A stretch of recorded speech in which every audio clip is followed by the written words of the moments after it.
Hey, welcome back. Or if this is your first time here, welcome.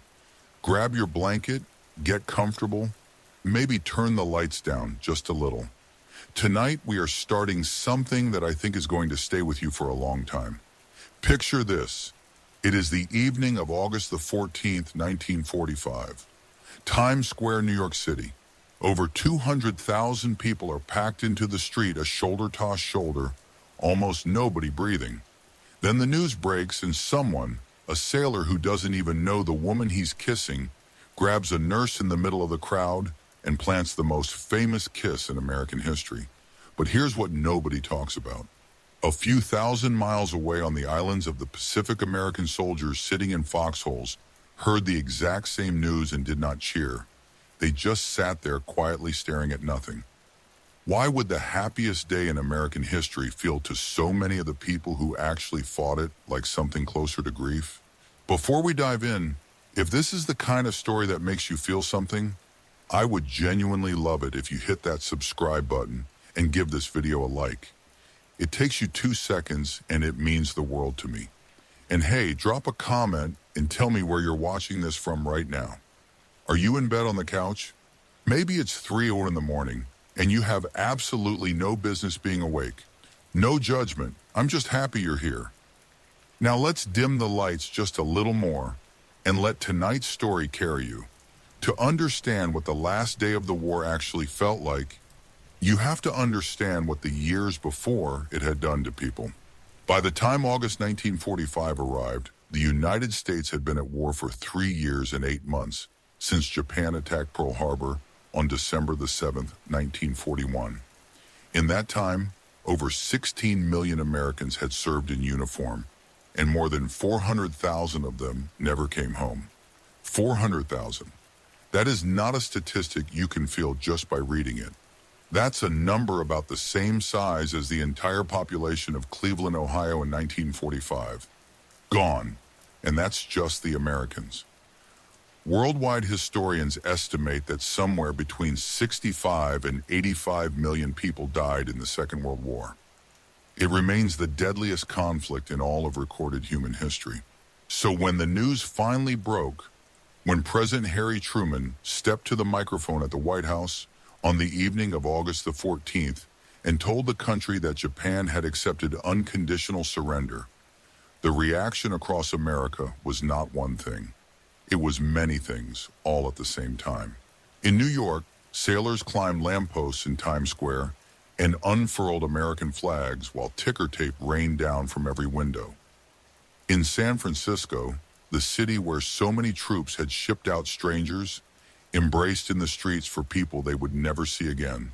In Washington, soldiers formed a ring around the White House gates and simply stood there, not quite sure what to do with their hands. In London, Prime Minister Winston Churchill lit a fresh cigar and said simply, "At last, the job is finished." And in a makeshift barrack somewhere on the island of Guam, a soldier knew the war was over for a very different reason. He heard that the officers' club would be open until 1 in the morning. And in 4 years of war, nothing had ever made the officers' club stay open after hours. Now here's the thing that I find most fascinating about this moment. The celebrations were real. The joy was real. But so was something else. Something hard to name. One British woman who served in Burma, a nurse named Elaine Penverton, described it this way. She said, "I think everybody felt had it all been worth it. They felt elated that the war was over, but I don't think they had any strong feelings of victory. Had it all been worth it?" That question hung in the air over every street party, every ticker tape parade, every kiss. Because the people celebrating were also in the very same breath counting the empty chairs. The neighbor's son who didn't make it. The brother who came back but was not quite the same. The husband whose last letter arrived 6 weeks ago and sits on the kitchen table unopened because opening it makes it real. Historian Donald Miller put it plainly in his book on the war. He wrote that it was too much death to contemplate too much savagery and suffering. He said that for those who had actually seen battle, been in the camps, lived under the bombs, what they felt in August 1945 was not triumph. It was something simpler and more exhausted than that. It was relief. Just relief. The relief of a person who has been holding their breath for 4 years and is finally allowed to exhale. And then there were the soldiers in the Pacific who didn't believe it. Some of them had been lied to before. False rumors had circulated for months. So when the news came through on that August evening, some units just waited.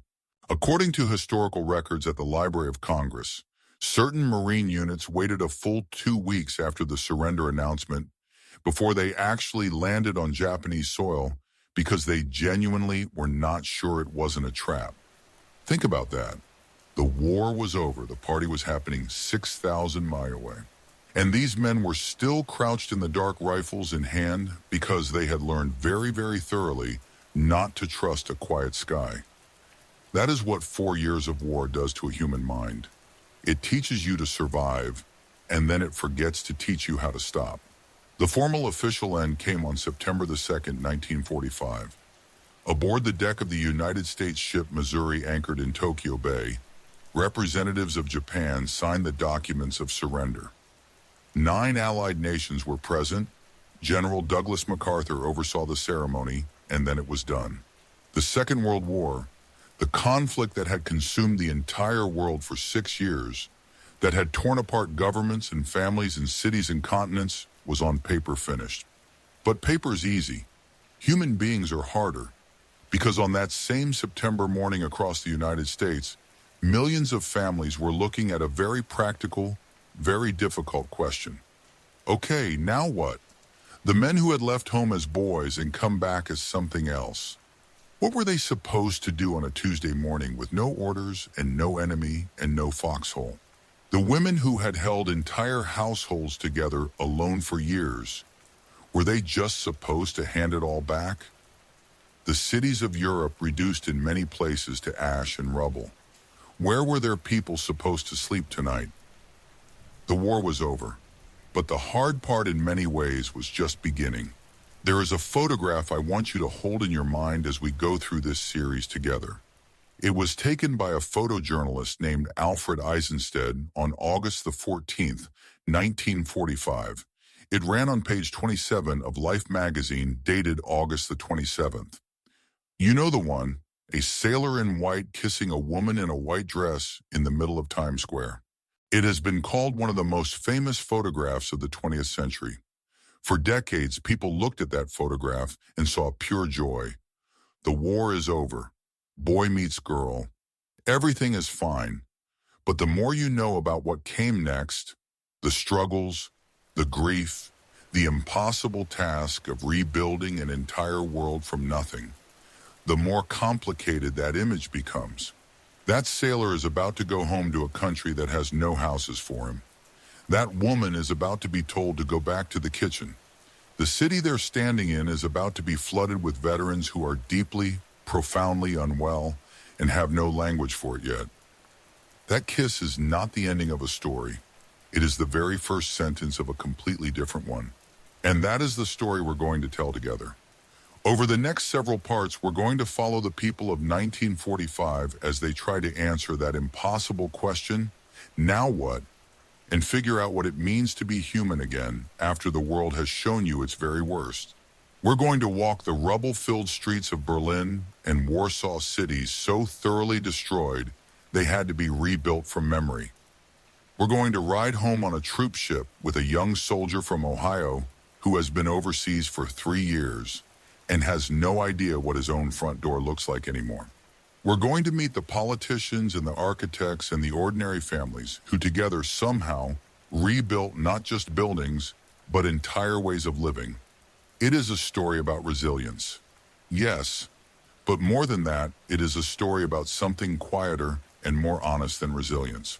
It is a story about what it means to start over from nothing with everything broken and still choose hope. So get comfortable, take a breath, and let us begin. Because that first choice, choosing hope, meant something very specific for the 16 million Americans in uniform on the day the war ended. It meant one thing above everything else. It meant going home. And what they found when they got there, And what they didn't find is a story that will absolutely surprise you. So the war's over. 8 million American men and women are scattered across the globe in bombed-out fields in France, in jungle camps in the Philippines, on ships anchored in Tokyo Bay, in offices in Germany trying to sort out the paperwork of a broken continent. 8 million people, and every single one of them is thinking the same thought. I want to go home. The problem, and this is the part nobody really talks about, is that nobody had planned for this moment. Think about that for a second. The United States government had spent 4 years planning invasion supply chains, bombing campaigns and naval strategies down to the last bullet casing. But the question of how to physically move 8 million people from every corner of the earth back to the front porches of America, that apparently they had not quite gotten around to. Not until 1943, midway through the war, did planners finally start sketching out a plan. And the operation they came up with had a name that I think you'll agree is the greatest military operation name in history. They called it Operation Magic Carpet. Beginning in June of 1945, 1 month after Germany surrendered, the United States began the largest movement of human beings in recorded history. The goal was simple to say and nearly impossible to do. Bring everyone home. To pull it off, the Warshipping Administration commandeered everything that could float. 300 Liberty ships and Victory ships were hastily converted from cargo haulers into troop transports. Aircraft carriers that had launched fighter planes over the Pacific were refitted with bunks stacked 5 tiers high in their hangar decks. Battleships, cruisers, hospital ships, even luxury ocean liners. The British ship Queen Mary, one of the grandest passenger vessels ever built, had spent the war painted a dull camouflage gray, earning herself the nickname, the Gray Ghost.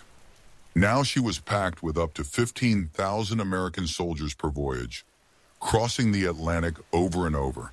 At its peak, Operation Magic Carpet was moving an average of 435,000 people per month. To put that in perspective, it had taken the entire wartime merchant marine, about 148,000 soldiers per month, just to build up the American presence in Europe. Magic Carpet was doing 3 times that number in the opposite direction and sustaining it for 14 months straight. The aircraft carrier USS Saratoga holds the record. By the time Magic Carpet was done, the Saratoga had personally brought home 29,024 veterans, more than any other single ship in the operation. December of 1945 was the busiest month of all. Nearly 700,000 people were on ships heading home. 700,000 in 1 month. General George Marshall, one of the great military minds of the 20th century, looked at what was happening and shook his head. He said it was not a demobilization, it was a rout. But here is where it gets interesting. 'Cause getting on the ship was the easy part. Can you imagine sitting on a troop carrier somewhere in the middle of the Pacific Ocean, watching the water go by, knowing that every mile the ship moves forward is 1 mile closer to your mother's kitchen, to your wife's voice, to the sound of your own name being called by someone who loves you? And then the ship docks in San Francisco, and you get off and they hand you a stack of paperwork. Welcome home, soldier. Please proceed to the separation center. Thousands of men who had survived 3 years of combat found themselves queuing in orderly lines at demobilization camps along the West Coast, filling out forms, waiting for bureaucrats to stamp documents, and being told that the train home would be delayed anywhere from 6 to 12 hours, sometimes longer. On Christmas Eve of 1945, nearly all of the passengers on trains running east from the West Coast, 94% of them, according to reports at the time, were freshly discharged veterans. The New York Times described it as tens of thousands of tired troops seeing enough snow from train windows to last a lifetime. They were home. They were not quite home.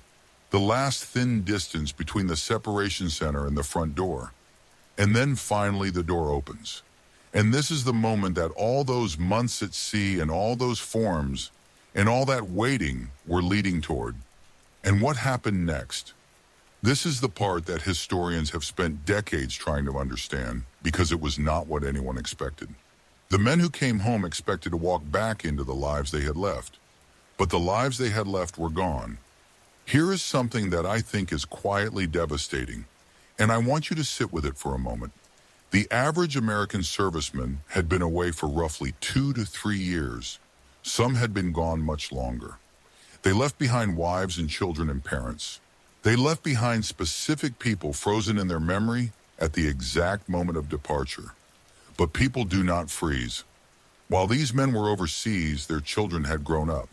The 3-year-old who barely remembered his father's face was now 6, and he had learned to throw a baseball with the neighbor's dad, and he was a little afraid of this stranger standing in the doorway in a uniform. Their wives, we will talk much more about this later, had quietly become someone else entirely. They had paid the bills, fixed the furnace, made every decision, managed every crisis alone. The woman standing at the door was not the same woman who had waved goodbye from the platform, and the men themselves were not the same men who had left. A historian named Julie Summers spent years interviewing families who lived through this period, and she titled her book about it something that I think is perfect, Stranger in the House, because that is what returning soldiers often were, strangers in their own homes. Some children did not want to get attached because what if he left again? Some wives had to quietly, gently relearn how to share a home with another adult. And some men, carrying things they could not name and had no words for, sat at the dinner table in complete silence, present in body, but somewhere else entirely in their minds. Now here's the thing that I always come back to when I think about this period. Hollywood understood it almost immediately. In 1946, just 1 year after the war ended, a film called The Best Years of Our Lives hit American theaters. It follows 3 veterans returning home to the same Midwestern city, each struggling in a completely different way. One is a banker who feels trapped by his old life. One is a sergeant who cannot reconnect with his wife. One is a young airman who lost both hands in combat and has to figure out what love and dignity mean now. The film won 7 Academy Awards, including Best Picture. It was the highest-grossing film of 1946. Why? Because every family in America recognized someone in it. The film was not fantasy, it was a mirror. And the country looked into that mirror and said, yes, that is us. That is what is happening in our living room right now, and nobody's talking about it. But I need to tell you one more thing before we move on, because the story of coming home in 1945 was not the same story for everyone. There is a specific cruelty I want you to understand. Many of the men who served in the American military during the Second World War were black veterans. They had fought in segregated units under the American flag. They had crossed the same oceans and faced the same bullets as their white counterparts. Some of them had come home through the same ports and ridden the same trains. And when they stepped off those trains in the American South, some of them still wearing their uniforms because they could not afford new clothes, they were met with something that I think is one of the most painful ironies in American history. They were met with violence. Historians have documented that the summer of 1945 saw a wave of attacks against black veterans across the South. Men targeted specifically because they wore the uniform of a country that had just defeated fascism abroad, and because the sight of that uniform on a black man was considered a provocation by those determined to keep the old order intact. These men had fought for a democracy that did not yet fully include them, and that anger that wounded would quietly simmer for another decade until it finally became the civil rights movement of the 1960s. The seeds were planted right here in the summer of 1945 on the train platforms of the American South. Coming home after the Second World War was never one story. It was 8 million stories running in parallel. Some joyful, some devastating, some quietly complicated in ways that took decades to fully understand. And the one thing they all had in common, they were all trying to figure out the same impossible thing. Who am I now? Who are we now? And what exactly are we supposed to do with the rest of our lives? For millions of families, the answer to that last question was about to come from a very unexpected place. Because while the soldiers were still finding their seal legs on dry land on the other side of the Atlantic Ocean, in the rubble of Berlin, in the ash heaps of Warsaw, in the blackened streets of London, an entire civilization was staring at a completely different version of the same question. Not just how to rebuild a life, but how to rebuild a world. While all of that was happening across the Atlantic, while American soldiers were riding troop ships home and trying to recognize their own children, the people of Europe were staring at something that had no American equivalent.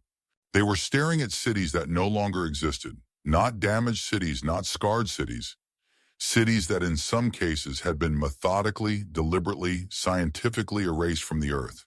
And the question they were facing right now in the winter of 1945 was not the luxury of asking, who am I now, or how do I reconnect with my family? Their question was far more immediate. Where do I sleep tonight? Let me take you to 3 cities, 3 different wounds, 3 completely different answers to the same impossible question. The first city is Berlin. By May of 1945, the German capital had been bombed 363 times. British bombers, American bombers, Soviet aircraft, round after round for nearly 5 years. When it was all over, statisticians sat down and calculated what was left. They came up with a number that even now is difficult to hold in your mind. Berlin was sitting under approximately 75 million kubim of rubble. 75 million. Historians have tried to make that number imaginable. They worked it out and said it was enough debris to build a wall from Berlin all the way to the city of Cologne 5, high, 30 mm thick, stretching 600 kilometers across the German countryside. The population of the city had been cut in half. Nearly 2 to 3 of the people who remained were women because the men were either dead or still held as prisoners of war somewhere in the Soviet Union, where many would remain for years. And so in the rubble of a destroyed civilization in the spring and summer of 1945, the women of Berlin did what needed to be done. They formed lines, human chains stretching across mountains of broken brick, passing buckets from hand to hand, chipping mortar off salvaged bricks with hammers, sorting and stacking, organizing, working 9 hours a day in rain, in heat, in freezing cold. They were called the Tremera and the Rubble Women. In Berlin alone, roughly 60,000 of them processed around 7,000 kubim of debris every single day. For one bowl of soup at the end of the shift and a food ration card. The Soviet authorities had introduced a 5-tier ration system. The highest card went to intellectuals and artists. The second highest went to the rubble women and heavy laborers. The lowest card, which barely kept a person alive, was nicknamed grimly the Freedom Scarter, the cemetery ticket. If you did not work, the message was clear, you would not eat. Now here is something I think about a lot when it comes to the rubble women. In later decades, Germany would build statues to honor them, name them national heroes, hold ceremonies, and there is real honor in that story of women stepping up quietly and without recognition to rebuild a country from nothing. But historians who have actually dug into the records, not the mythology, the records have pointed out something more complicated. Most of the women were not there by choice. They were conscripted. In the Soviet-occupied zones, women between the ages of 15 and 50 were ordered by the Allied authorities to participate. In the Western zones, showing up was tied to getting food. And when one recruitment drive in a Western German industrial city in December of 1945 asked for volunteers, 10,750 men came forward and 50 women. 50. What that tells you is not that the women of Berlin lacked courage. It tells you that desperation and heroism are often the same thing, and that the line between choosing to act and being forced to act is one that history tends to blur very conveniently when it needs a good story. Still, whether forced or willing, or some mix of the two, the work got done, 75 million M brick by brick. The second city is Warsaw, and Warsaw is a different story entirely, a darker one, because Berlin was destroyed by war. Warsaw was destroyed on purpose. This distinction matters enormously, and I want you to understand it. After the Warsaw Uprising of August and September of 1944, when the Polish underground resistance rose against the German occupation in the hope that the Soviet army just across the Vistula River would cross and assist them, the Soviets stopped. They waited on the eastern bank while the Germans crushed the uprising for 63 days. Then once the surviving population had been expelled, the Germans sent in special units with a very specific mission. The Brand Commandos arson squads moved through the city with flamethrowers. The Spring Commandos demolition squads followed with explosives. Building by building, street by street, methodically, bureaucratically, almost boringly systematic in their destruction. Libraries were a particular obsession. Poland's oldest public library, the WWII Library, founded in 1747, was burned to the ground in October of 1944. Of roughly 400,000 manuscripts, maps, and printed items, it contained only about 30,000 survived. The royal castle was blown up, 25 churches destroyed, 14 libraries gone, 81 primary schools erased. By the time the Red Army entered Warsaw in January of 1945, between 85 and 90% of the buildings in the city had been completely destroyed. One historian described entering the city as crossing a huge desert of rubble. He said there was nobody and nothing to liberate except stray dogs and rats. The Nazis had not simply defeated Warsaw, they had tried to delete it. But here's the thing about Warsaw that makes my heart catch every time I think about it. Before the final destruction, a group of Polish architects and historians working in secret during the occupation at enormous personal risk had been documenting the city. Painting after painting, sketch after sketch, photograph after photograph. They had done it in the hope that if the worst happened, someone would be able to remember what Warsaw had looked like. The worst happened, and those paintings, particularly a famous series of Warsaw street scenes by an 18th century Italian artist named Bernardo Bellotto, who'd worked in Poland, became the literal blueprint for reconstruction. Polish architects looked at those canvases and rebuilt entire neighborhoods, street by street, window by window, cornice by cornice, based on what a painter had recorded 200 years earlier.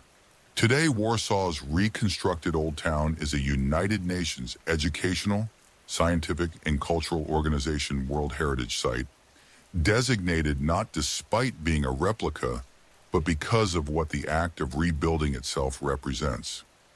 There is something deeply human in that. The idea that people could lose everything, every building, every archive, every landmark, and then quietly, stubbornly rebuild their city from memory and from paintings. If you ever feel like starting over is impossible, Warsaw would like a word with you. The third city is London, and London is the quieter wound. London survived. Unlike Berlin or Warsaw, it was never occupied, never systematically demolished. But the Blitz, the German bombing campaign that ran from September of 1940 through May of 1941, had done something profound and very specific to the city. It had eaten the housing. During the Blitz, approximately 220,000 homes in Britain were destroyed, or so badly damaged they had to be demolished. More than 3.5 million others sustained damage of some kind. Historians estimate that 29% of the entire nation's pre-war housing stock was affected. And here's the phrase I find most illuminating about what London endured for every person who died in the Blitz. 35 people lost their homes. 35. So the grief and the displacement were not the same thing. Many, many more people survived than died, but they survived with nowhere to live. Living in their sisters' spare rooms, in church halls, in hastily rigged shelters in the countryside where they had evacuated children. When the war ended and people began to come back, the British government faced a number that was almost impossible to deal with. An estimated 750,000 new homes were needed. Homes.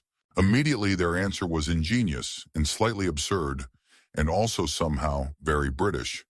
They built prefab houses, factory-made kit-form bungalows that could be assembled on a bomb site in under a week. Churchill had promised 500,000 of them. In the end, about 156,000 were actually built between 1945 and 1949.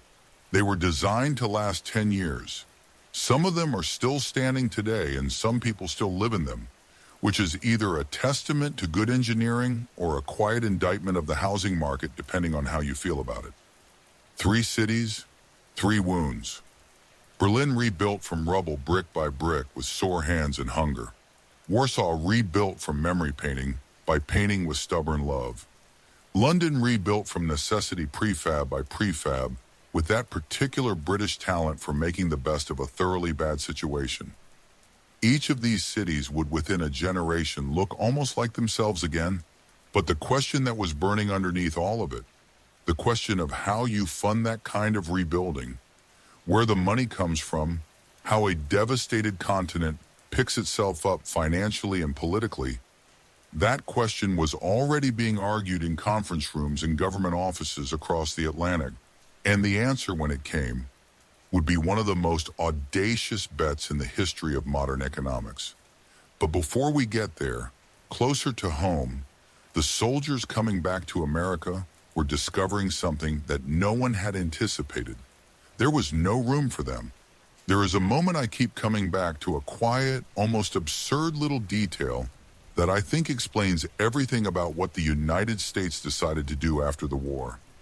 Somewhere in Washington at some point in 1944, a man named Harry Colmery sat down at a table in the Mayflower Hotel, pulled a cocktail napkin toward him, and began to write. Not a formal brief, not a government memo, a cocktail napkin.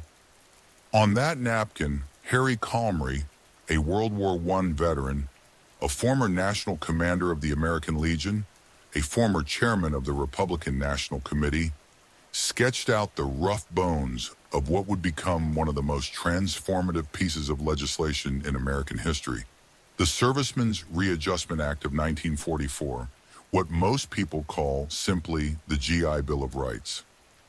To understand why this law was so radical, you have to understand what America was afraid of.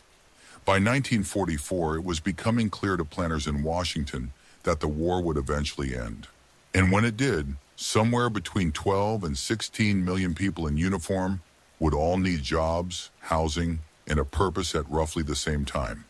There was a historical precedent for what might happen next, and it was not a happy one. After the First World War, millions of veterans had come home to broken promises and economic chaos. By 1932, more than a decade after that war ended, 20,000 desperate unemployed veterans had marched on Washington in what became known as the Bonus Army, demanding payments the government had promised and then withheld. The government's response was to send in actual troops to break up the camp.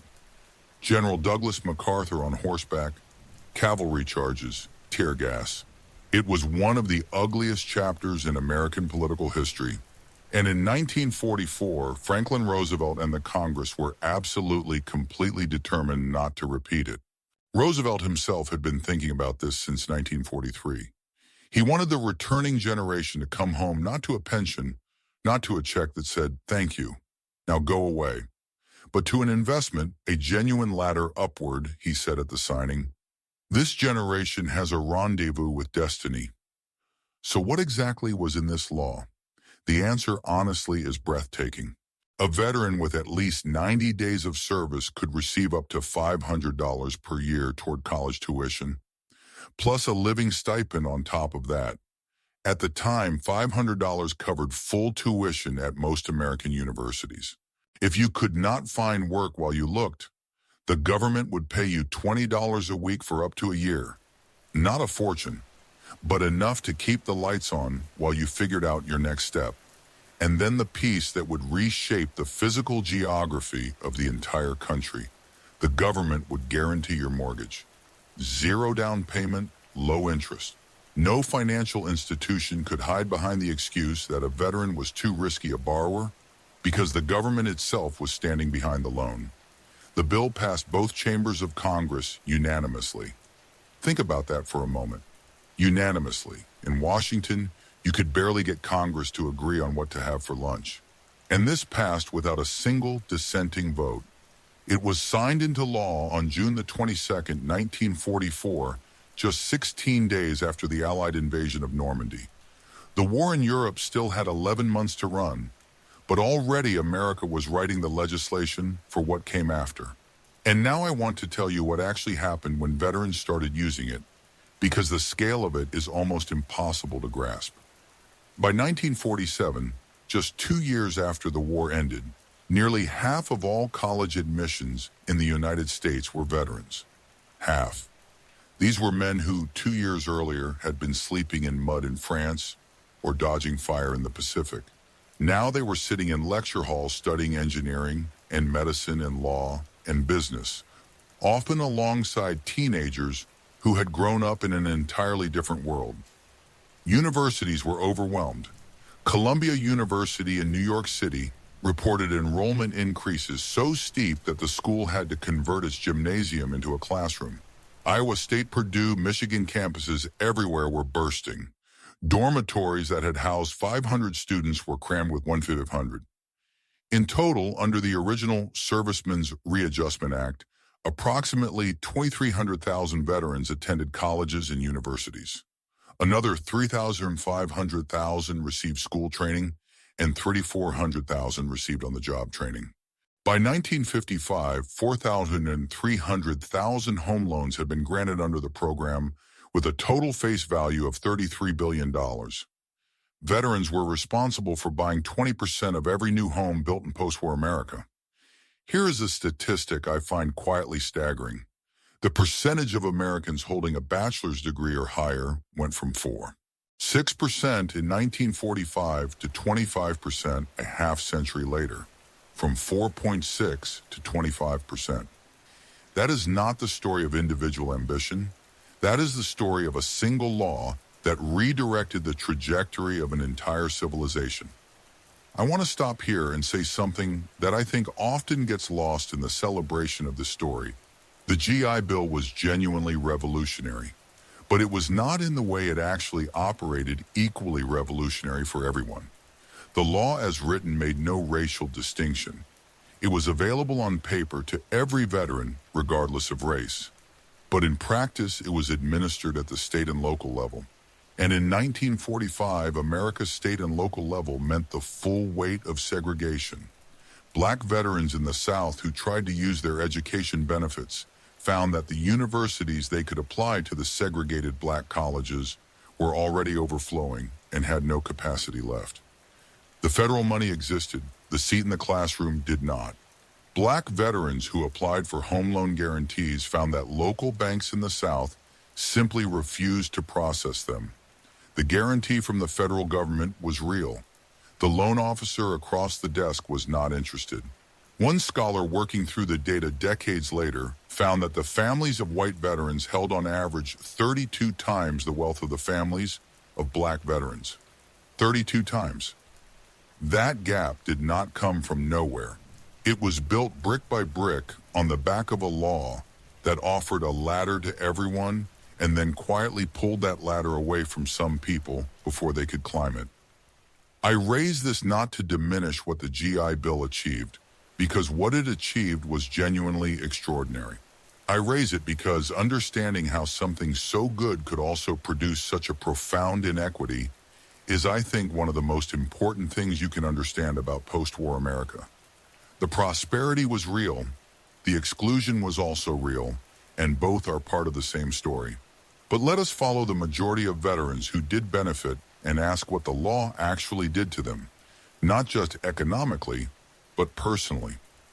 A boy from a farm in Oklahoma who had never been more than 50 miles from his birthplace went to France or Paris, watched the world came home under the GE Bill, and enrolled at the University of Oklahoma.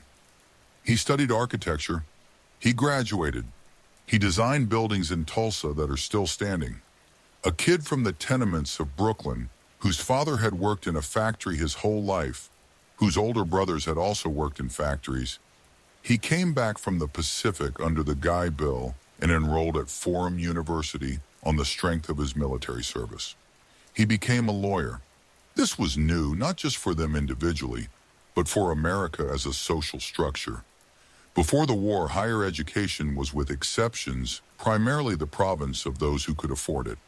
The upper middle class, the inherited wealthy, the scholarship lucky few. The G-Bill cracked that door open so wide that it effectively changed what the American middle class was made of. Within a generation, the children of factory workers became engineers. The children of tenant farmers became doctors. The grandchildren of immigrants who had come through Ellis Island and gone directly to the mill became professors. Over 50 years, 20 million veterans and their dependents used the education benefits. 14 million home loans were guaranteed. The total federal investment ultimately reached $67 billion. And economists who have studied the program are fairly unanimous in concluding that the return on that investment in taxes paid in economic output generated in national productivity paid for the bill many times over. Harry Colmey's cocktail napkin, $67 billion. The American middle class as we know it. Not bad for a hotel napkin. There is one more thing. Among the millions of people who used the GI Bill's education benefits over the decades were in no particular order. A former president named Gerald Ford, another former president named George Herbert Walker Bush, a singer named Johnny Cash, an actor named Paul Newman, and another actor who would go on to become rather famous in a different context, a man named Clint Eastwood. I am not suggesting the GI Bill made Clint Eastwood cool. He managed that on his own. But it is a funny reminder that the law that rebuilt the American middle class was also quietly part of the backstory of some of the most recognizable names in American culture. Which brings us finally to the one problem that the GI Bill could not entirely solve, no matter how many loans it guaranteed. If there are no houses to buy, a mortgage guarantee is just a piece of paper. And in the America of 1946, there were quite simply not enough houses, not even close. But where exactly all these veterans, educated, hopeful, newly married with a government-backed mortgage, burning a hole in their pocket, was supposed to actually live, was a question that was about to become extremely urgently urgent. And the answer, when it came, would be built in a potato field on Long Island. Let me read you something. This is from an actual United States Senate committee report published in 1947. It described how returning veterans across America were being forced to live in, and I am quoting the language of the report here, garages, coal sheds, chicken coos, barns, tool sheds, granaries, and smokas. And then the report added, and I love this line because it has a quiet fury to it, that these places were, quote, merely gestures of contempt toward those who are desperate enough to take anything which is offered. Gestures of contempt. This was the United States of America, 1 year after winning the most expensive, most destructive war in human history, the greatest military power on earth, and its veterans were sleeping in chicken coops. How on earth did that happen? The answer, like most genuinely interesting problems, starts long before anyone noticed it. During the Great Depression, which ran from 1929 through most of the 1930s, home construction in the United States had essentially stopped. Who was building houses when nobody had money to buy them? Between 1930 and 1945, the average annual rate of new single-family home construction fell to less than half of what it had been in the 1920s. Then the war started, and the last remaining construction workers and raw materials got redirected to military bases, weapons factories, and shipyards. So, for roughly 15 years, an entire generation of America barely built a single new house. And then in 1945, 12 million men came home from war, all at once. Most of them in their 20s, most of them wanting exactly the same things. A wife, a family, a place to live, a piece of the future they had been promised. The math was not on their side. By 1947, the situation had become genuinely surreal.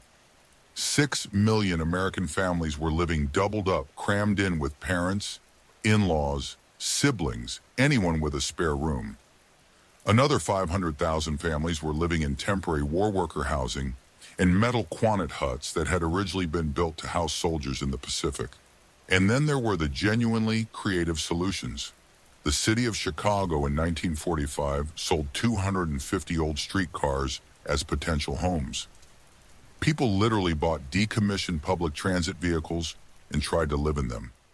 An advertisement in an Omaha, Nebraska newspaper offered what it called Big Ice Box 7x7 FT and helpfully noted that it could be fixed up to live in. A couple in New York City, unable to find an apartment after months of searching, installed themselves in a department store display window, actually moved their furniture into the window on a public street specifically to attract newspaper coverage and embarrass the city into helping them. It worked, by the way. They got an apartment. The Senate committee studying the crisis found veterans who had set up camping tents in Central Park. They documented a suicide note left by a father who'd been evicted and could find nowhere to take his family. The committee used the word criminal, social neglect to describe what was happening. The national housing emergency was declared by an act of Congress in May of 1946. The government's own housing expediter, a man named Wilson Wyatt, estimated that 3 million houses needed to be built in the next 2 years just to address immediate demand. 3 million houses in 2 years. Nobody had the faintest idea how to do that. Nobody, that is, except a 40-year-old builder from Brooklyn named William Levitt. And here is where the story takes a genuinely fascinating turn, because what Levitt did was not at its heart about architecture or urban planning or even real estate.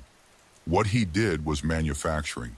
Levitt had spent part of the war years building housing for Navy workers in Norfolk, Virginia, under a government contract. Working at military speed and military scale, his company had put up 2,150 housing units in just 18 months. And in doing so, the Levitt team had figured something out. Building a house, Levitt realized, was not fundamentally different from building a car. Henry Ford had revolutionized automobile manufacturing in the 1910s by breaking the production process into a series of simple, repeatable steps, and instead of moving the product to the workers, moving the workers to the product, the reverse assembly line. Levitt did the same thing with houses. He broke the construction of a home down into 27 discrete operations. Step 1, lay the concrete slab. Step 2, frame the walls.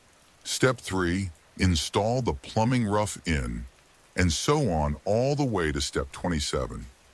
Then he hired 27 different teams of workers, each trained to do exactly one step and only one step. And he moved those teams from house site to house site in sequence like a slow wave rolling down a street. A carpenter on a Levitt crew did not build a house. He installed the same window frame at the same position in the same way dozens of times each day, and then moved to the next site and did it again. Levitt even built his own factory to manufacture the nails for the houses, cutting out the middleman entirely. He bought lumber directly from mills in Oregon. He purchased refrigerators, washing machines, and television sets. Television sets, which were still an exotic luxury in most American homes, by the thousands at wholesale prices, and installed them as standard equipment. He called his method his on-site factory. Others called him the Henry Ford of housing.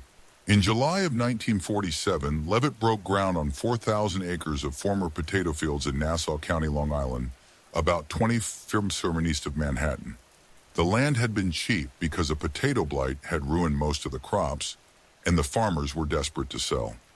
Within weeks, the first families were moving in. Do you want to know how fast those houses went up? At the peak of construction, Levitt's crews were completing one house every 16 minutes. One house every 16 minutes. By 1949, 10,600 houses had been completed, and more than 40,000 people were living on what had been empty farmland 2 years earlier.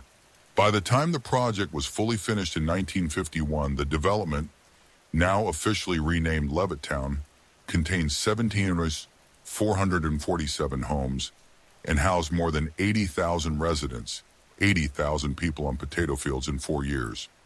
The first house sold for $7,900. For a veteran using his GI Bill mortgage guarantee, the effective monthly cost dropped to about $60 a month, often less than what they had previously paid in rent. No down payment required. Each house came with a fully equipped kitchen, a washing machine, a television set, and a built-in fireplace. A bus driver could afford it. A music teacher could afford it. A man who had spent 3 years sleeping in a foxhole in France could absolutely afford it. And they came. Oh, how they came. Now I need to stop here and tell you the part of this story that the brochures left out, because Levittown was simultaneously one of the most genuinely democratic achievements in American history and one of the most starkly exclusionary. Every single lease and sales contract in the original Levittown contained a specific clause. The language was precise and unambiguous.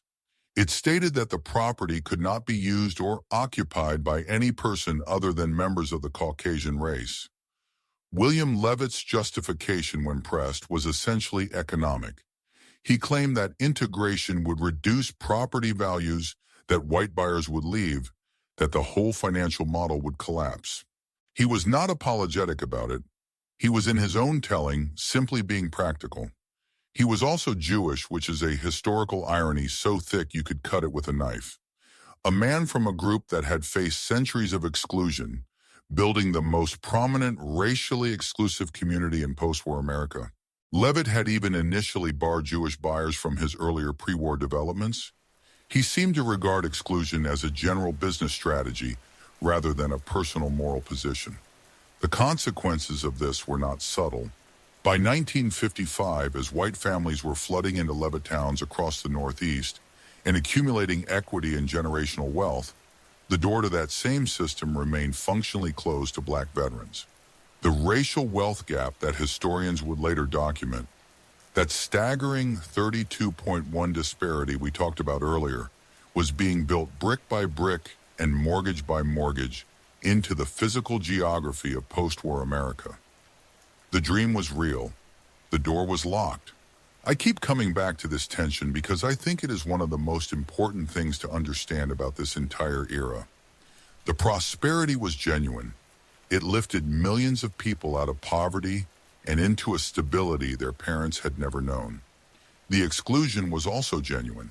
It ensured that millions did not mean everyone, and that the benefits of this extraordinary moment in history would compound across generations in deeply unequal ways. Both things are true at the same time in the same story. And yet, standing on a Levittown street in the autumn of 1948, looking down a row of identical Cape Cod houses with their tidy front lawns and their television antennas and their young mothers pushing baby carriages, you would have seen something that had genuinely never existed on this scale before. A neighborhood of working-class homeowners, not renters, not tenants at a landlord's mercy. Owners, people who had a deed, a set of keys, and a legal document that said, "This is mine." The architectural critic, Louis Mumford, looked at Levittown and called it mechanically well done, but socially backward. He was probably right on both counts. But I think about the veteran who came home from the Pacific and spent the first year squeezed into his mother-in-law's spare room, who spent another year on a waiting list, who finally put his name on a contract, drove out to Long Island on a Saturday morning and stood in the doorway of a small house with a fireplace and a washing machine and a television set. His house for $60 a month. For him, Levittown was not a sociological problem. It was an answered prayer. Within a decade, 85% of all new home construction in the United States would be happening in suburban areas, modeled on what Levitt had pioneered. The population of American suburbs doubled in the 1950s. Cities began to hollow out as the middle class dispersed into expanding rings of nearly identical houses, stretching further and further from the old urban centers. William Levitt ended up on the cover of Time magazine in 1950. The headline, with characteristic American bluntness, described him as the most hated and most loved builder in the country. He probably earned both. But here's the thing about all those new houses, all those new neighborhoods, all those young couples with their G-bill mortgages and their washing machines. Every single one of those households was about to have a baby. Actually, not one baby, several babies. Starting in 1946 and running unbroken for the next 18 years, American families would produce children at a rate that had never been recorded in the nation's history. A generational wave that transformed absolutely every corner of American life, from the economy to the school system to the culture. The story of the baby boom is where we are headed next. And it begins fittingly exactly 9 months after the last troop ships docked. 9 months after the last troop ships docked. That is when it started. Not with a policy, not with a government program, not with a decree or a plan or a committee recommendation. It started with millions of individual decisions made in millions of different bedrooms across the country by people who had survived the worst 15 years in modern American history and had decided quietly and powerfully that they were done waiting to live. The baby boom is usually described as a demographic event, a surge in birth rates, a statistical anomaly on a population chart. And yes, technically, that is all accurate, but I want to suggest a different way of thinking about it. The baby boom was an act of collective defiance. It was 76 million people voting with their very existence against despair. Here are the numbers because they are genuinely staggering. In the year 1945, the last year of the war, roughly 2,800,000 babies were born in the United States, a fairly normal figure for those years. In 1946, the first full year of peace, that number jumped to 300,000-400,000, and it kept climbing. In 1950, it was 3,600,000. In 1954, 4 million. In 1957, the single most fertile year in recorded American history, 4,300,000 babies were born, a record that would stand for decades. For 19 straight years from 1946 through 1964, American women gave birth at a rate that had never been seen before and has never been repeated since. By the time it was over, 76 million babies had arrived. The baby boom generation was 60% larger than the generation that preceded it. 60% larger. Think about what that means for every single system in society. Schools, hospitals, housing, consumer goods, labor markets, social security. Everything that generation touched it transformed because there was simply so much of it. But before we get to the economics, I want to stay with the question of why. Because demographers have been arguing about this for decades, and the honest answer is nobody fully knows. Multiple explanations have been proposed, and most of them are probably partially right. The most obvious factor was the marriage boom. Couples who had postponed getting married during the Depression and the war years, and there were millions of them, were now finally at last able to do what they had been waiting to do. In 1946, a record 2,300,000 marriages were performed in the United States. The marriage rate spiked so sharply that the year looked almost anomalous on the charts. More marriages meant more households. More households meant more children sooner. But there was something else at work, something harder to measure and more interesting to think about. Historians and sociologists who have studied this era closely point to what can only be described as a psychological shift in the culture. People who had lived through the Depression had internalized scarcity. They had learned sometimes from genuine necessity, sometimes from pure fear, to wait, to defer, to assume that things might get worse before they got better. Having children was expensive. The future was uncertain. Better to hold off. Then came the war, which doubled down on all of that. More waiting, more deferring, more holding your life in suspension while history made its mind up. And then suddenly it was over, and the economy was not collapsing. It was booming. Jobs were abundant. Wages were rising. The GI Bill was opening doors. Levittown was selling houses for $60 a month. The fear, and into that space where fear had been something else, moved in. Call it hope, call it hunger, call it the simple, overwhelming desire to live normally again. The babies were not a side effect of the peace. They were the point of the peace. They were what people had been waiting for. Have you ever thought about what it means to be the first child born into a family after years of deliberate waiting? These were not accidental children. These were deeply, consciously, almost desperately wanted children. And that psychological fact shaped everything about how they would be raised. Which brings me to a man named Benjamin Spock and a book that you absolutely need to know about if you want to understand this generation. In the summer of 1946, a pediatrician from New Haven published a paperback manual on child rearing. It was written in a warm conversational tone organized by the child's age, and it sold for exactly 25 cents. 25 cents the price of a candy bar. The first line of the book read, "Trust yourself. You know more than you think you do." That book was Dr. Spock, the common sense book of baby and child care, and within 6 months of publication, it had sold 500,000 copies. By 1952, it had sold 4 million. Annual sales stayed above 1 million copies for 18 consecutive years. By the time Dr. Spock died in 1998, the book had sold more than 50 million copies, been translated into 42 languages, and was, according to the New York Times, the second best-selling book in American history, second only to the Bible for a parenting manual about diaper changes and feeding schedules. Why did it hit so hard? Because it was radical in the most specific and necessary sense of the word. Before Dr. Spock, the dominant philosophy of American child rearing was essentially military in character, strict schedules, firm discipline, limited affection. The influential psychologist John B. Watson had written in 1930 with complete sincerity, "Never, never hug or kiss them. Never let them sit in your lap. If you must kiss them once on the forehead, when they say goodnight, shake hands with them in the morning. Shake hands with your toddler in the morning." I want to give Watson the benefit of the doubt. I think he genuinely believed that emotional toughness was a gift parents could give their children.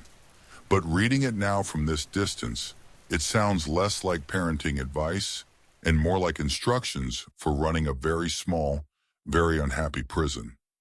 Spock's counter-argument was simple. Children are human beings.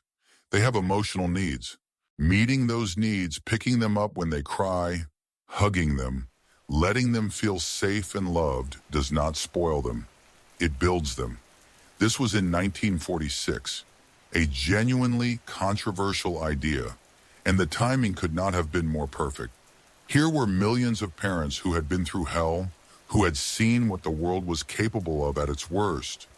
And they were holding a new baby, and someone was telling them, "Trust your instincts. Love this child. You know more than you think you do." Of course, it sold 50 million copies. Now, I want to zoom out for a moment because the baby boom was not only an American story. Canada, Australia, France, Norway, essentially every developed country that emerged from the war on the winning side experienced similar surges in birth rates. The timing varied slightly. Canadian soldiers were demobilized later than Americans, and Canada's boom did not peak until a few years after the United States. But the underlying pattern was consistent across borders and cultures. This global dimension matters because it tells us something important. The baby boom was not primarily about any single government policy or cultural quirk. It was a human response to a specific historical moment. Millions of people across multiple countries speaking different languages, living in different economic systems, all made essentially the same choice at essentially the same time. That is, I think, quietly extraordinary. The economic consequences were equally extraordinary, and they rippled outward for decades in ways that nobody fully anticipated. By 1958, Life magazine estimated that the American youth market products and services aimed specifically at children was worth $33 billion annually. $33 billion. In 1958, an entire industry built around children who had not yet reached adolescence. Toy manufacturers, diaper companies, pediatric practices, elementary schools, children's television programming, baby food producers, all of them rode a wave of demand unlike anything the consumer economy had ever experienced. Los Angeles County during this period was opening a new school, not a classroom, A full school at the rate of one per month every single month for nearly 2 decades. Think about the logistics of that. Think about the teachers who had to be trained, the buildings that had to be constructed, the buses that had to be purchased. An entire infrastructure conjured out of nothing to educate a generation. In 1948, more babies were born in the United States in just 7 years than in the entire preceding 3 decades. The system was not built for this. Nobody had planned for this. The country simply had to keep up. And here is the thing that I find most historically interesting about the baby boom. It happened against all conventional economic logic. Women during this period were in fact becoming more educated. More of them were entering the workforce. More of them had professional ambitions and a taste of financial independence earned during the war years. By every historical precedent, rising female education and workforce participation should have correlated with declining birth rates. That is the pattern that demographers observe in almost every other era and culture. But the baby boom defied that pattern completely. The best explanation historians have offered is that the specific conditions of the late 1940s and early 1950s, the economic security, the housing availability, the cultural optimism, the collective exhale after 15 years of deprivation, were powerful enough to temporarily override the longer-term trend towards smaller families. It was a hinge moment, a specific, repeatable collision of circumstances.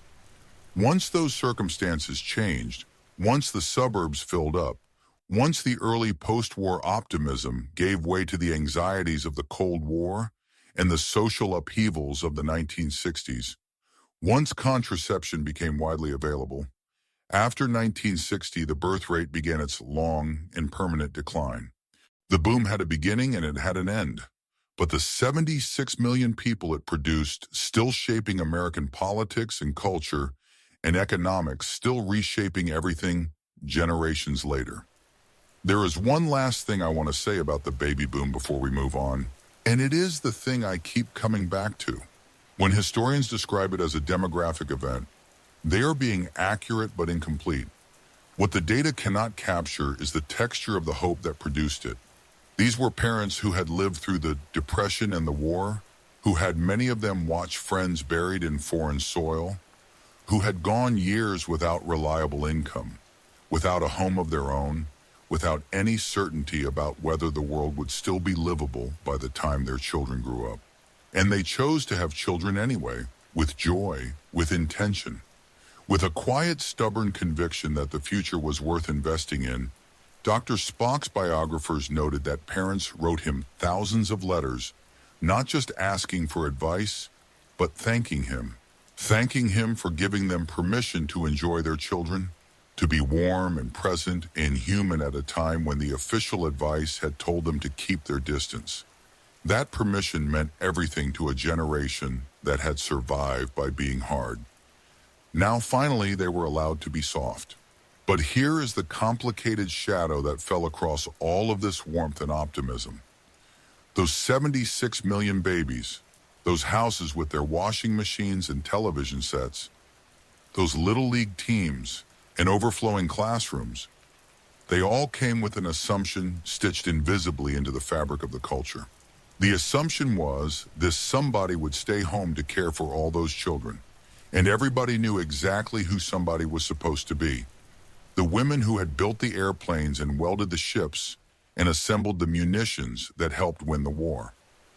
The women who had run factories and held entire communities together for 4 years while the men were overseas. Those women, they were now expected to step back quietly, gratefully, without complaint. What actually happened, what that generation of women genuinely felt about that bargain, and what the cost of that bargain truly was, is one of the most powerful and under-examined stories of the entire post-war era. And that is exactly where we go next. Picture this. It is the spring of 1945. You're a woman, 26 years old, working a 12-hour shift at a Willow Run bomber plant outside Detroit. You've been doing this for 2 years. You operate a precision riveting machine on the B-24 assembly line. the same aircraft that is at this moment dropping bombs on Nazi Germany. You are fast. You are accurate. Your supervisor told you last week that you are one of the best on your section. You are earning $55 a week. Before the war, you were earning $12 as a shop clear. You have health insurance. You have a sense of purpose. You have, for the first time in your life, money that is yours, that you earn that nobody gave you. You feel, in a word, that women of this era were not often encouraged to use, about themselves capable. And then in August of 1945, the war ends. What happens next is one of the most dramatic, complicated, and under-examined reversals in American social history. And it begins, as so many reversals do, with a pink slip. The scale of what women had accomplished during the war is still, I think, not fully absorbed into the popular understanding of the era. When the war began in earnest for the United States in December of 1941, 14 million American women were in the workforce. They held the jobs that were considered women's work, clerical positions, domestic service, retail. By 1945, that number had climbed to 19 million. Nearly 6.7 million additional women had entered the workforce in just 4 years, a 50% increase in female labor participation. That remains to this day the largest proportional surge in female employment in any single decade of the 20th century. And these were not simply more women doing the same work as before. They were doing entirely new work. The aviation industry is the most striking example. In 1940, less than 1% of workers in American aircraft manufacturing were women. By 1943, women made up 65% of the entire industry's workforce. They were building the planes, the bombers, the fighters, the transport aircraft that moved men and material across oceans. In automobile plants converted to tank production, women went from representing 1 in 25 workers to nearly 1 in 4 in munitions factories and shipyards in the chemical plants producing explosives. The numbers told the same story. Women had stepped into roles that the culture had declared impossible for them and had done the work. The propaganda apparatus of the United States government deserves credit here because it was genuinely effective. Rosie the Riveter. The poster image of a woman in overalls, hair up, flexing her arm with the caption, "We can do it," has become so iconic that we sometimes forget it was originally a recruitment tool. The government needed women in factories, and so the government told women that factory work was patriotic, that it was their duty, that the men overseas were counting on them. And millions of women responded. They left domestic service, which paid almost nothing. They left retail, which paid almost as little. They took the difficult, often dangerous factory jobs that paid real wages.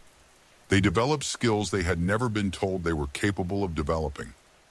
Then the war ended, and the same cultural machinery that had told them they could do it turned around and told them to go home. The speed of the reversal is almost shocking, even from this distance. Between June and September of 1945, just 3 months, 1 in 4 women who had been working in American factories was fired. Not laid off temporarily, fired. Replaced by returning male veterans with less experience and, in many cases, lower productivity scores. A government report published by the United States Employment Service in February of 1946 described the situation in the aircraft industry with bureaucratic bluntness. Employment opportunities were now limited almost entirely to veterans who received preference in nearly all plants. In 48 large plants that collectively employed 160,000 workers, 4,000 veterans were hired in a single month. Even as the total number of available jobs shrank, the math of who was making room for whom was not subtle. In the automobile industry, the numbers were equally stark. During the war, women had held 25% of all auto industry jobs. By April of 1946, 8 months after the fighting ended, that figure had fallen to 7 to 12%, 17 1 or 2 percentage points erased in less than a year. What did the women themselves want here? Is where the historical record becomes genuinely fascinating because we have the data. In 1946, the Women's Bureau of the United States Department of Labor conducted a survey of women workers across 10 major war production regions, asking a simple question: do you want to continue working after the war, King? The results contradicted almost everything that the popular culture of the time was saying. The majority of women surveyed said yes. Yes, they wanted to keep their jobs. Yes, they wanted to continue working. They did not want to go back to domestic service. They did not want to go back to the wages they had earned before the war. They had tasted economic independence, however partial, however unequal, and they did not want to give it up. But what they wanted and what they were told were two different things. Some of them fought back, and I think these women deserve more than a footnote. At a Ford Motor Company plant in Michigan in 1945, women workers organized a public protest when the company announced it was firing them to make room for returning veterans with less seniority and lower skill ratings. They picketed. They wrote letters. They appealed to labor unions. Several hundred of them managed to keep their jobs, at least temporarily. It was a small victory in a very large defeat. The unions, it should be said, were mostly not on their side. Most major industrial unions in this era had a strong interest in protecting the wages and positions of male workers, and female labor was widely treated as an emergency measure that should naturally expire when the emergency did. What happened in Michigan was not exceptional. It was a window into a nationwide negotiation, sometimes vocal, more often silent over who the economy was actually for. For most women, the negotiation ended badly, and for many of them, the adjustment back to domestic life was not the relief that the culture insisted it should be. I want to spend a moment here on Betty Friedan, because what she did and when she did, it matters enormously to understanding this era. Friedan had graduated from Smith College in 1942 at the height of the war.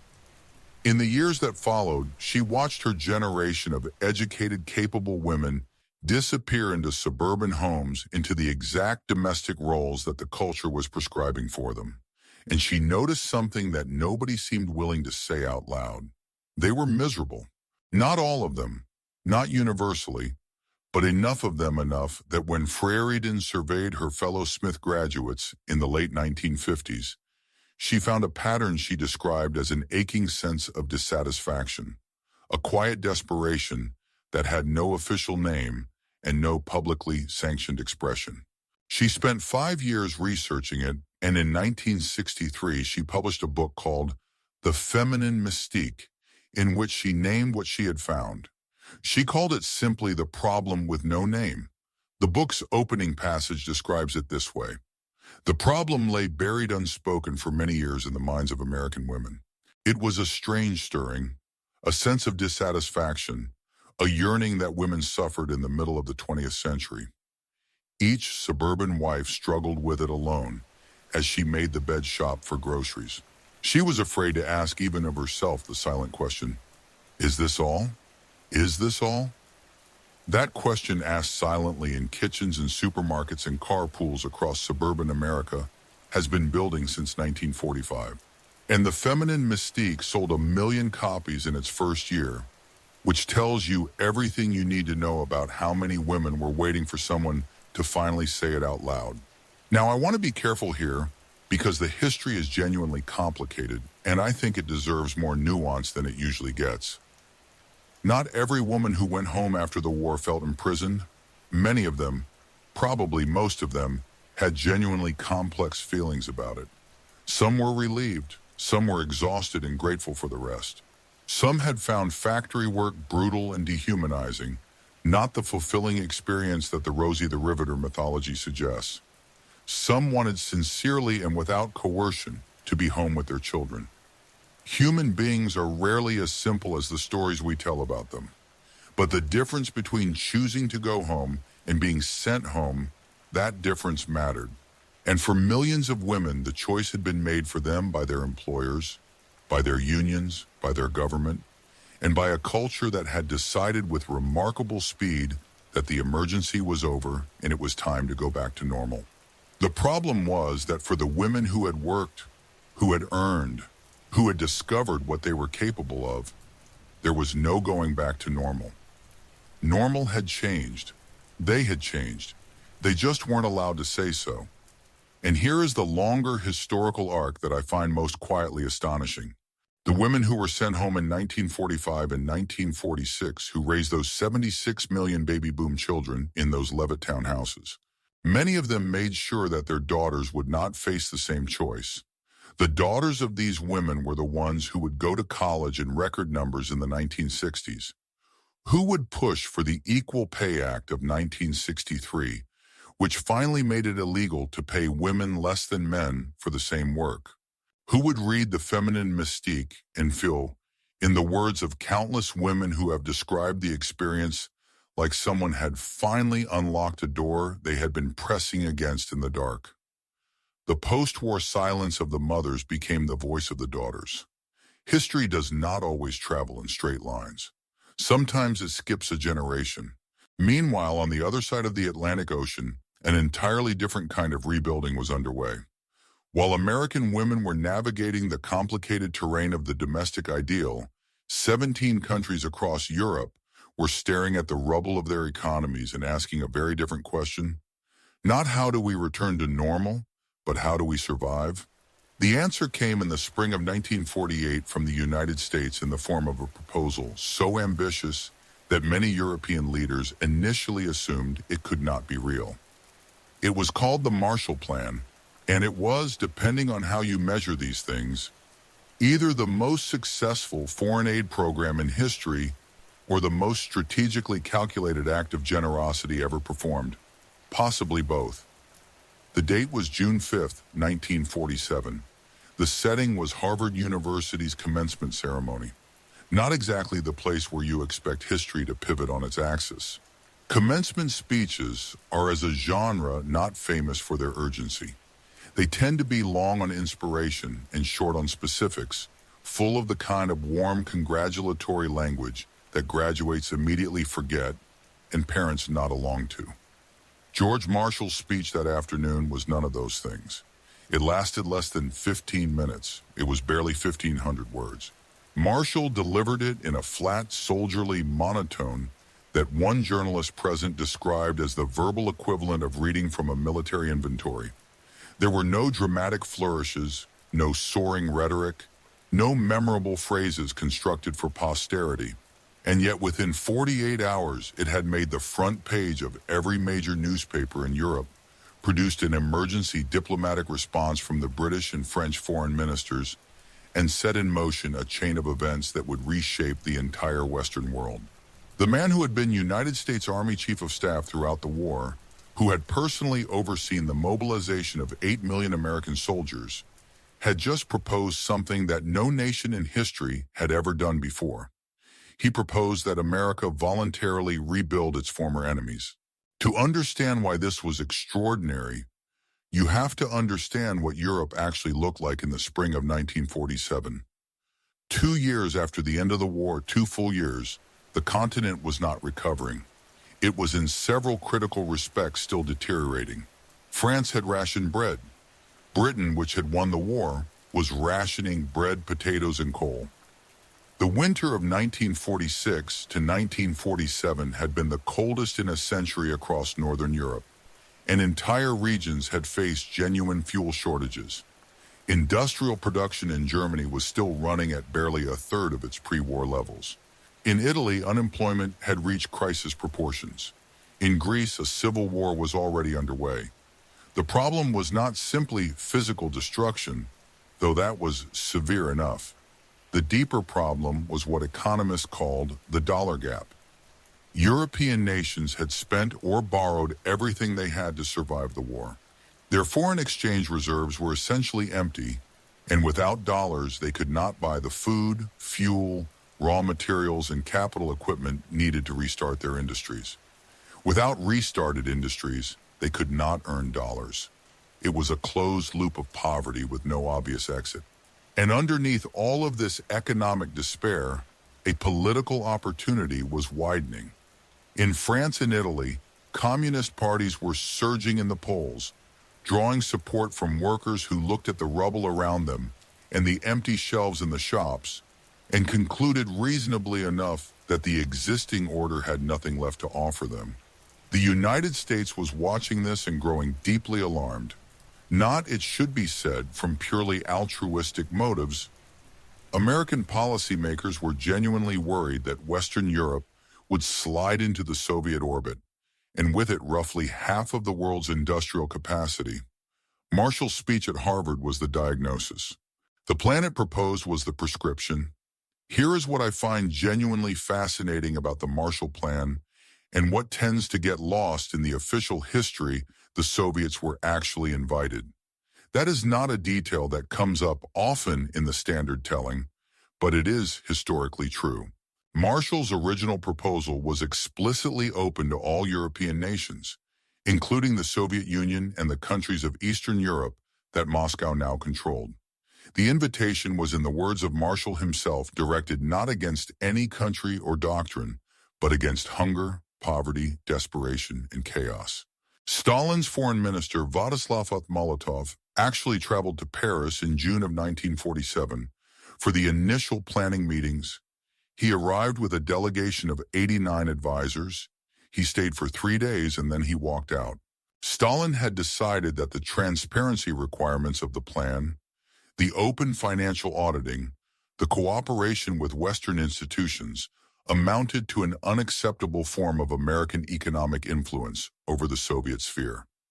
He ordered not only the Soviet Union to refuse, but every country under his control to refuse as well. Poland and Czechoslovakia had already expressed genuine interest in participating. Stalin personally summoned the Czechoslovak Prime Minister to Moscow, and in language that admitted no negotiation told him the answer was no. It was one of the Cold War's foundational moments. The Marshall Plan did not create the Iron Curtain the division had been coming for 2 years, but Stalin's rejection of it drew the line in permanent ink. Western Europe would rebuild under American economic partnership. Eastern Europe would rebuild or not under Soviet political control. The geography of the next 40 years was essentially settled in a Paris meeting room in the summer of 1947. On April 3, 1948, President Harry Truman signed the Economic Cooperation Act into law. The Marshall Plan was open for business.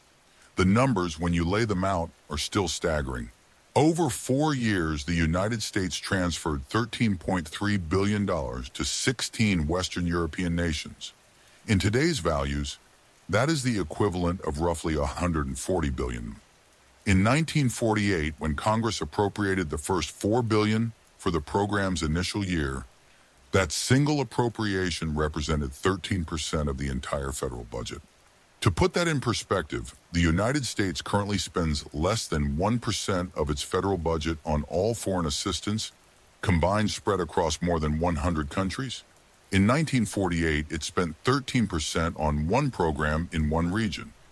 90% of the aid was given outright as grants. Only 10% was loans. This was not a business arrangement.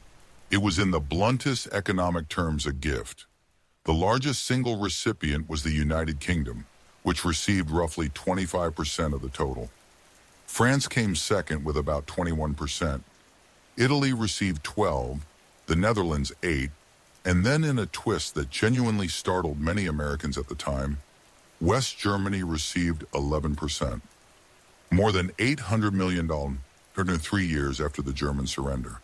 The country that had bombed London, invaded all of Europe, and carried out the Holocaust was receiving American Reconstruction money. Think about what it takes politically, psychologically to do that. Senator Robert Taft of Ohio called the whole program a wasteful Operation Rat Hole. Others called it a socialist blueprint. Others simply called it obscene, but it happened.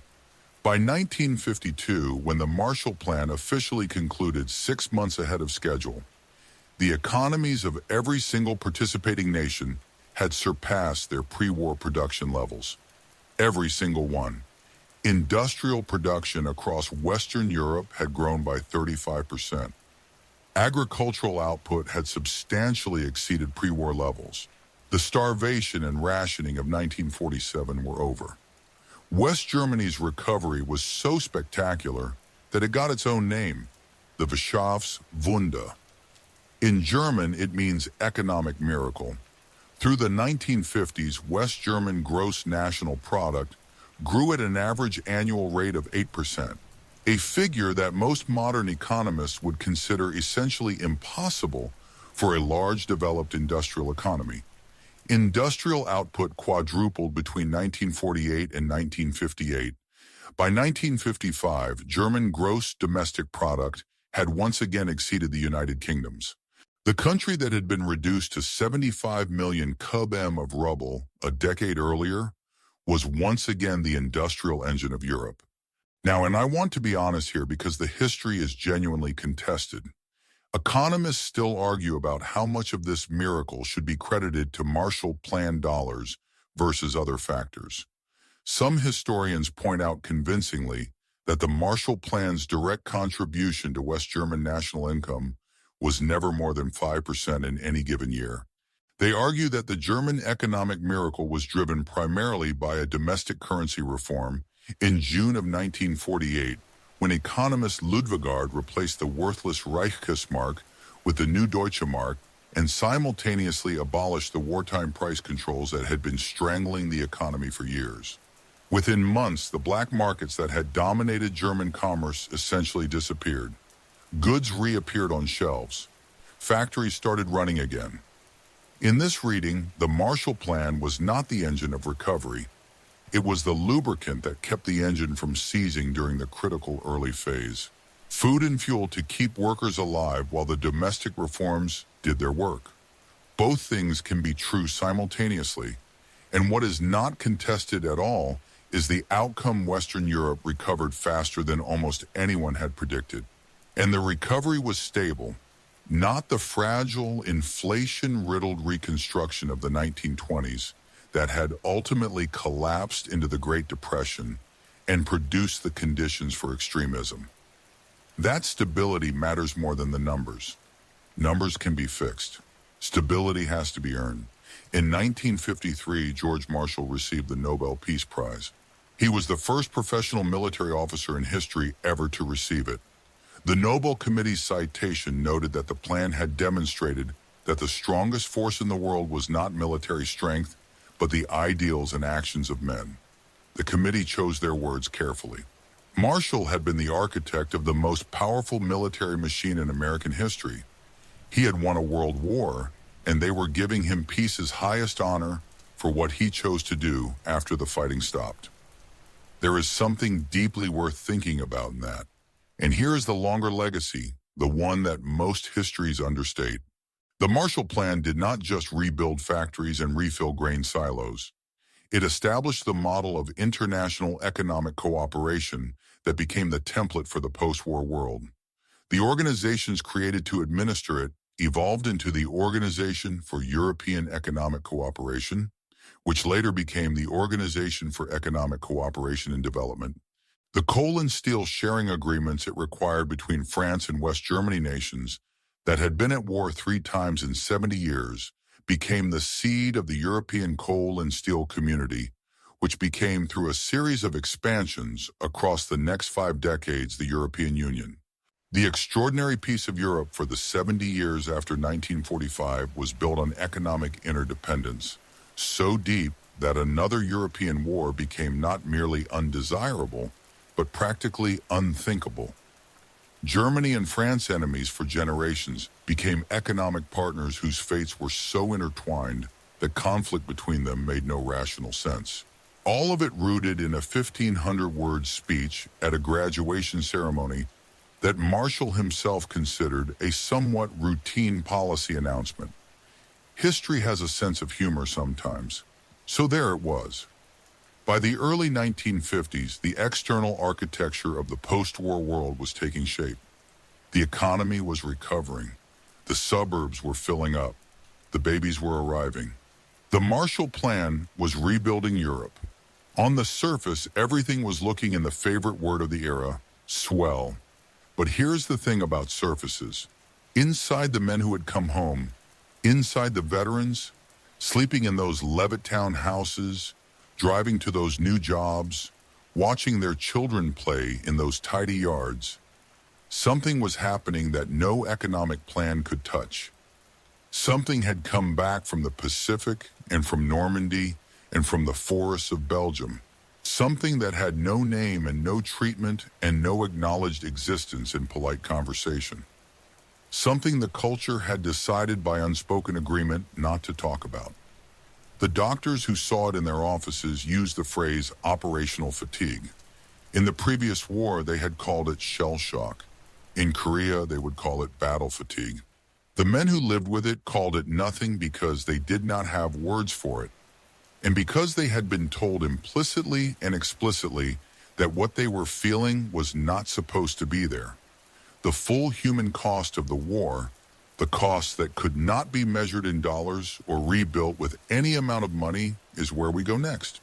Somewhere in Ohio in the early 1950s, a man was sitting in a kitchen that smelled like coffee and clean laundry in a house he owned outright in a neighborhood where children played on Saturday mornings. And wives called their husbands in for dinner at dusk. Everything was fine. By every observable measure, everything was fine. And yet this man had not slept properly in 4 years.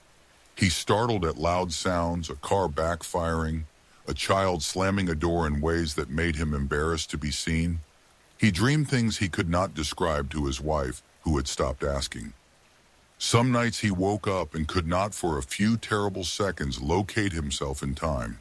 He was in France again, or on a beach in the Pacific, or in a place he did not know the name of, but recognized instantly the way you recognize a place from a nightmare even after you wake.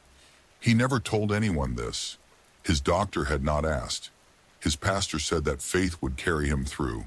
His friends at the American Legion post on Thursday evenings drank their beers and talked about football, and nobody talked about what was underneath. This was not an unusual man. This was not an unusual story. This was, by the most conservative historical estimates, the story of roughly 1 in 10 of the 16 million Americans who had served in the Second World War. Post-traumatic stress disorder. The term we use today did not officially exist as a clinical diagnosis until 1980, when it was added to the third edition of the Diagnostic and Statistical Manual of Mental Disorders. That was 35 years after the war ended. 35 years. Think about what that means for the generation of men who came home in 1945 and 1946. They were experiencing something real as a broken leg, as real as a missing limb. But the medical system had no agreed-upon name for it, no accepted treatment protocol, and no official acknowledgement that it existed as a distinct condition requiring specific care. What it had instead was a series of terms that changed depending on the era and the Army doing the naming, and that shared a common quality. They all implied to one degree or another that the problem was temporary, that rest would fix it, the time would heal it, that the man just needed to pull himself together. In the American Civil War, they called it soldier's heart or irritable heart. A strange fluttering, a breathlessness, a persistent anxiety that soldiers reported after combat and that doctors attributed to the physical strain on the cardiovascular system rather than anything psychological. In the First Great War, they called it shell shock, theorizing at first that the concussive force of artillery explosions had literally damaged the brain in ways that produced the tremors, the nightmares, the paralysis, the terror. When it turned out that men who had never been near a shell burst were showing identical symptoms, the theory had to be revised, but the name stuck. By the end of that war, 65,000 British veterans were receiving pensions specifically for shell shock. By the Second Great War, the American military was using the term battle fatigue or combat exhaustion. The language was progress of a sort. It acknowledged that the condition was related to the experience of combat rather than to a physical defect in the soldier's character. But it still framed what was happening as a kind of temporary depletion, like a battery that had run down and needed recharging, rather than a structural injury that required repair. The military's internal reckoning with this was, in some ways, ahead of the public cultures. By 1943, Army psychiatrist John Appel had concluded after studying psychiatric casualties at the battles of Monte Cassino and Anio in Italy, something that should have been obvious but was not, that there was no safe level of combat exposure. The conclusion he put into writing was blunt and disturbing. He wrote that, quote, "Practically all men in rifle battalions who are not otherwise disabled ultimately become psychiatric casualties. Not some men, not weak men, all men." This was a radical statement in 1943. The prevailing military assumption had always been that psychological breakdown was a matter of individual character, that the men who cracked had some underlying deficiency, some weakness in the will that a better bred or better trained soldier would not possess. The psychiatric screening at the war's beginning had been built on exactly this assumption, that you could identify vulnerable individuals in advance and exclude them from service. By the time of Monte Cassino, the Army knew this was wrong. After 30 continuous days of combat, the data showed virtually every soldier's effectiveness began to deteriorate. After 45 days, troops were approaching what psychiatrists described as a near vegetative state. It was not a question of courage or character. It was a question of human neurological capacity, and that capacity had limits. The evidence was so compelling that by late 1943, the Army began assigning a psychiatrist to the table of organization of each division, something it had previously considered unnecessary. And then there was General George Patton. In August of 1943, during the Sicily campaign, Patton was walking through the wards of the 15th Evacuation Hospital when he came to a 27-year-old private named Charles Clay. Private Cool was sitting on a stool. He had no visible wounds. When Patton asked what was wrong with him, Cool answered that he just could not take it anymore, that the shelling had made his nerves roar. Patton slapped him across the face with his gloves, then kicked him, then had him removed from the ward. A week later, he did the same thing to a second soldier, Paul Bennett, who was 21 years old and was crying because he had watched his best friend be severely wounded. The incidents were briefly suppressed. 60 American and British correspondents in Sicily and North Africa knew about them and agreed collectively to say nothing in the interest of the war effort. When the story eventually broke in November of that year through a journalist named Drew Pearson, it produced exactly the public outrage you would expect. But here is what I find most telling about the whole episode. Patton's view was not particularly unusual among military commanders of that era. It was just unusually visible. The belief that psychological breakdown in combat was essentially cowardice in disguise. A failure of nerve rather than an injury to the nervous system was widely held, including at senior levels of leadership. The Army had the data by 1943 showing this belief was medically wrong. It was simply very difficult to dislodge from a culture that had been built around the premise of masculine invulnerability. And that culture did not disappear when the war ended. It came home on the troop ships. What did it look like? This thing that lived inside the veterans who came home. The symptom picture that we now associate with post-traumatic stress disorder. The nightmares, the hypervigilance, the explosive reactions to ordinary sounds, the emotional numbness, the inability to feel things that should be felt was well documented in the medical literature of the 1940s and 50s. It was not invisible to the doctors who saw it. What it was unspeakable in the cultural context of the time. The men who had won the war had been constructed by wartime propaganda and by genuine public reverence into something almost mythological. They were the greatest generation. They had saved civilization. To acknowledge that they were all so haunted that the things they had seen and done and survived had left damage that no GI Bill could repair was to complicate a story that the country needed to be simple. The wives knew many of them. There are oral histories from this period collected decades later of women describing their husbands in the 1950s and 60s. Men who would not be touched unexpectedly, who sat with their backs to walls in restaurants, who reacted to their children's ordinary noise with a cold fury that frightened everyone and baffled the men themselves, who drank many of them, who worked obsessively, some of them, who left some of them in one way or another. The psychiatric hospitals of the Veterans Administration saw it too. By the 1950s, the Veterans Administration was operating 109 general hospitals and 38 dedicated neuropsychiatric hospitals. Estimates from that decade suggest that psychiatric cases accounted for roughly half of all veteran hospitalizations in VA facilities. Half. And the treatments available were, to put it, charitably primitive. Electric shock therapy was common. Insulin shock, in which patients were given massive doses of insulin over weeks to induce daily comas on the theory that the shock would disrupt the mental illness, was standard practice. By 1950, the Veterans Administration's own research suggested that at least 1,500 laboratories had been performed on psychiatric veteran patients. Only 10% of lobotomized patients were ever discharged from the hospital. The gap between what these men had survived and what the medical system could offer them was vast. Why does this matter 70-plus years later? Because the silence around it shaped everything. It shaped the families who grew up inside it.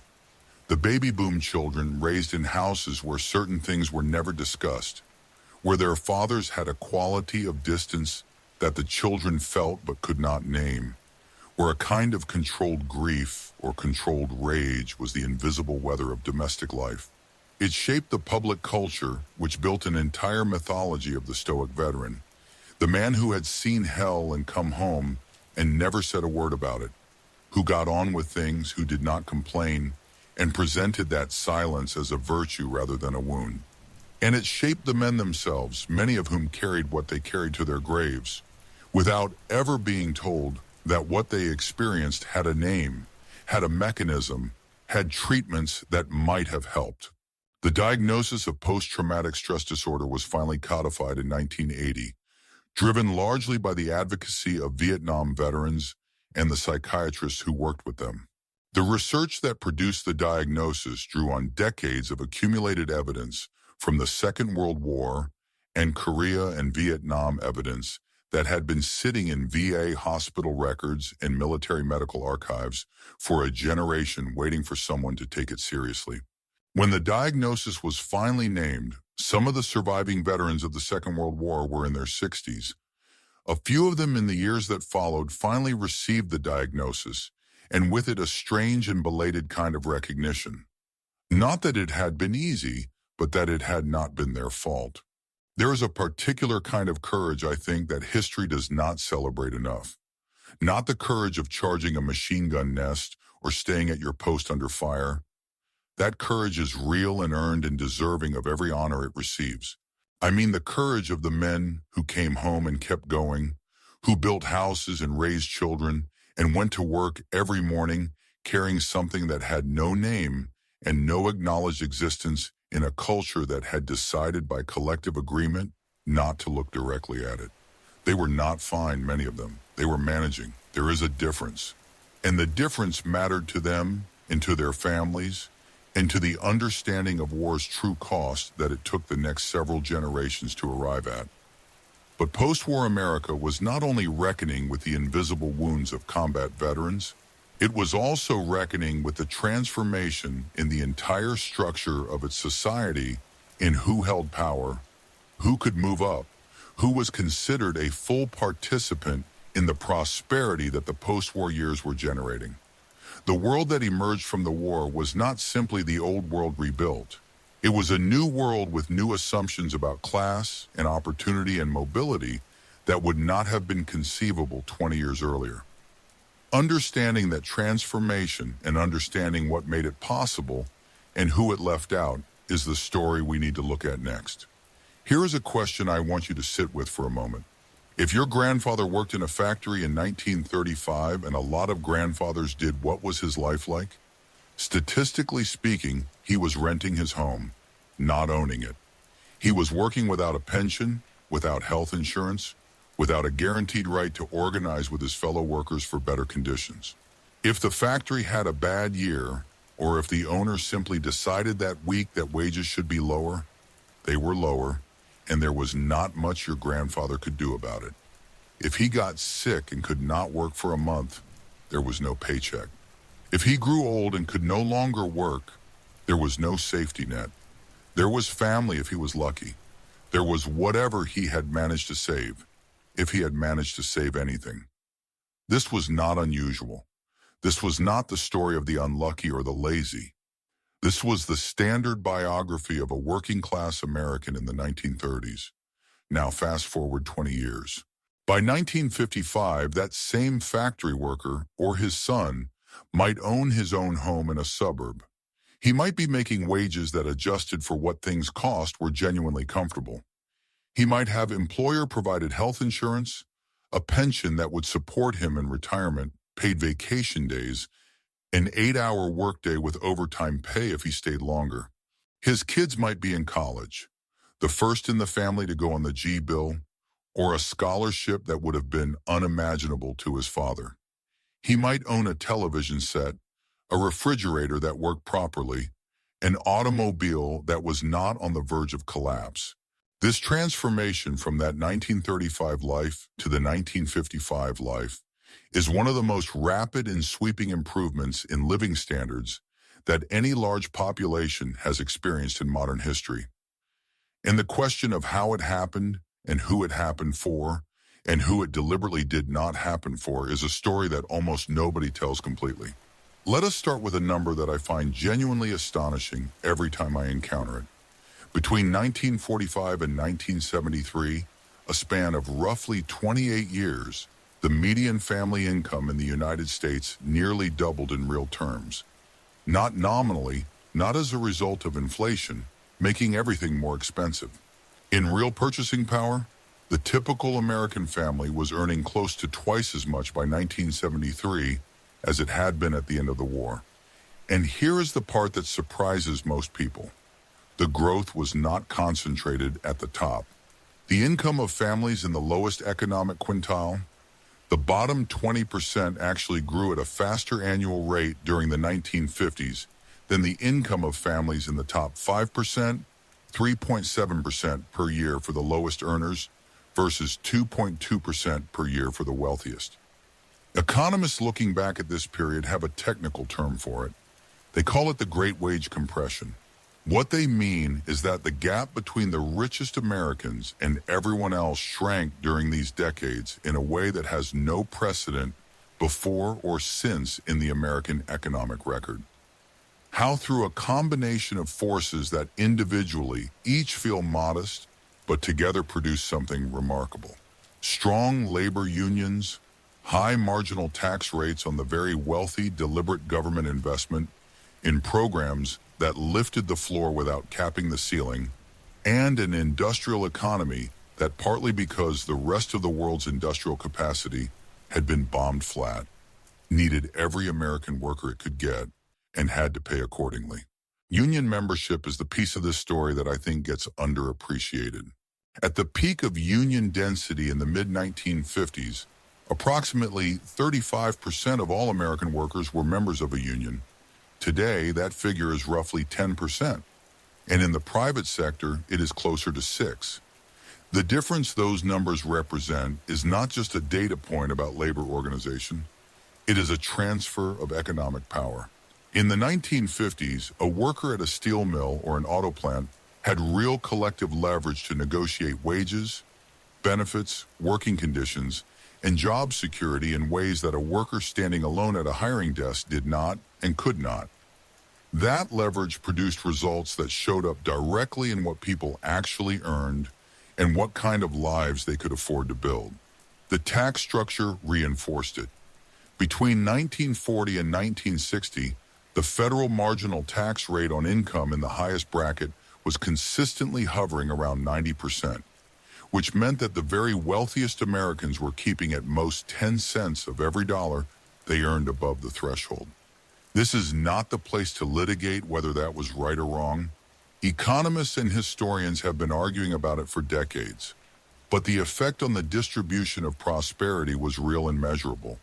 Wealth that accumulated at the top in those decades did not accumulate as dramatically as it might have under different tax regimes. And the government revenue it generated funded the programs, the GI Bill, the interstate highway system, the expansion of public universities that were lifting the rest. The average family income in America was $3,300 in 1950, according to the United States Census Bureau. By 1959, it was $5,400. That is a 64% increase in a single decade. The average family income went up by the equivalent in today's terms of a raise of over $20,000 in just 10 years. What did people do with that money? They bought things they had never owned before. Television is the most vivid example. In 1950, fewer than 20% of American homes had a television set. By the end of the decade, nearly 90% did. Think about what that means. In less than 10 years, television went from a curiosity in 1 in 5 homes to a fixture in 9 in 10. Not because the technology changed dramatically, though the sets got somewhat better. Because for the first time, ordinary working families had disposable income that could go towards something beyond mere survival. The number of registered automobiles in the United States went from roughly 40 million in 1950 to more than 59 million in 1959, an increase of close to 50% in 9 years. New highways, including the 41,000 from interstate system that Eisenhower approved in 1956, transformed how people moved through the country and where they could live relative to where they worked. The suburb was not just a housing choice. It was, for the first time in American history, a choice that ordinary working families could actually make. By 1960, more than 60% of Americans owned their own homes. That number had been under 45% at the end of the war.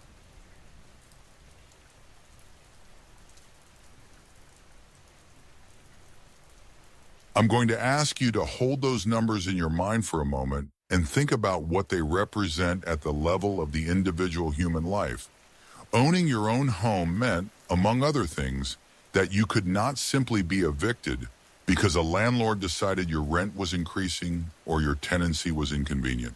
It meant that you were building equity, a form of wealth that would accumulate over time and that you could pass to your children.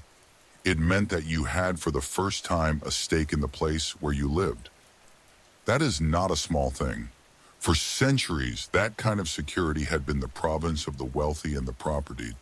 The post-war decade democratized it, or appeared to democratize it on a scale the world had genuinely never seen.